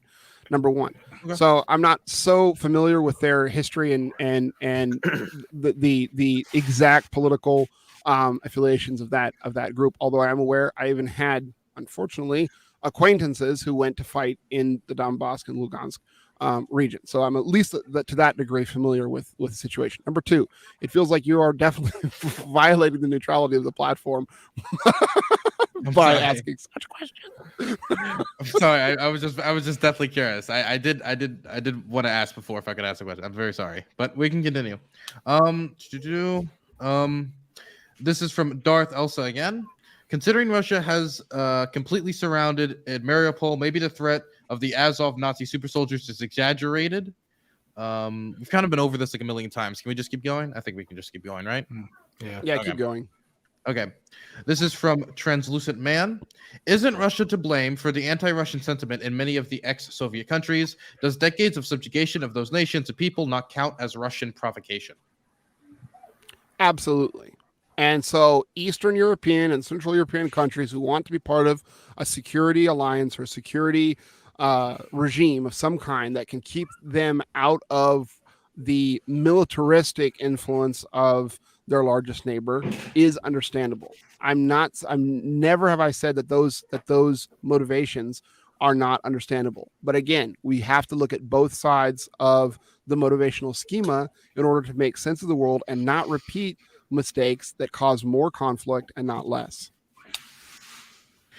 The next one's from AU Studios. Justus said Russia is not fascist, but he's worried about being arrested for not being strongly pro-war / pro-Putin. If they weren't authoritarian, why would they arrest you when you are clearly 99%? I don't know what the end of it says, but you get the gist of the question. Fascism in general, and Nazism in particular, which is the allegation that's floated most often in modern debates about anything you don't like, it's kind of the go-to whipping boy, is a particular form of right-wing tyranny and authoritarianism. Russia currently is far more authoritarian than our Western counterparts. There's no question about that situation, of which I'm not necessarily happy. Of course, that's unfortunate that's the path that we have chosen. The Russian people have chosen to follow and to go down. That's unfortunate. But to say that any authoritarian regime is fascist is ridiculous. Authoritarian regime does not a fascist make. There can be left-wing authoritarian regimes. There can be centrist authoritarian regimes, so forth and so on. Okay. Now we've gone through all of the questions that have been pre-approved. Do we have any time left for the other questions, Kaz? There was one more from Cup of Tea. They were just asking what is everyone's take on the Uyghurs. Yeah, I mean, it's a genocide by China, a far-right regime. Justus? It's a genocide by China, much like the war in Yemen, supported by the United States, is a genocide against the Yemenis. Okay. Okay. Should we go on to the warning given questions or? Well, Destiny's not here. I think we should just go ahead and close it out. Yeah. Wonderful. Yeah. I just want to let everybody know. Thank you so much for joining us tonight. All of our debaters are linked in the description below, whether you're listening on podcast. So please check them out if you liked what you heard tonight. And please subscribe because we have more juicy debates coming up for your enjoyment. And just want to let you know that I want to thank Dylan for helping us put this all together, getting AdamSomething Justus together. Hopefully we have more collaborations in the future. Thank you to Justus, AdamSomething, Destiny, and Connor for being here. So again, like it if you loved it, share if you want to spread it, and subscribe.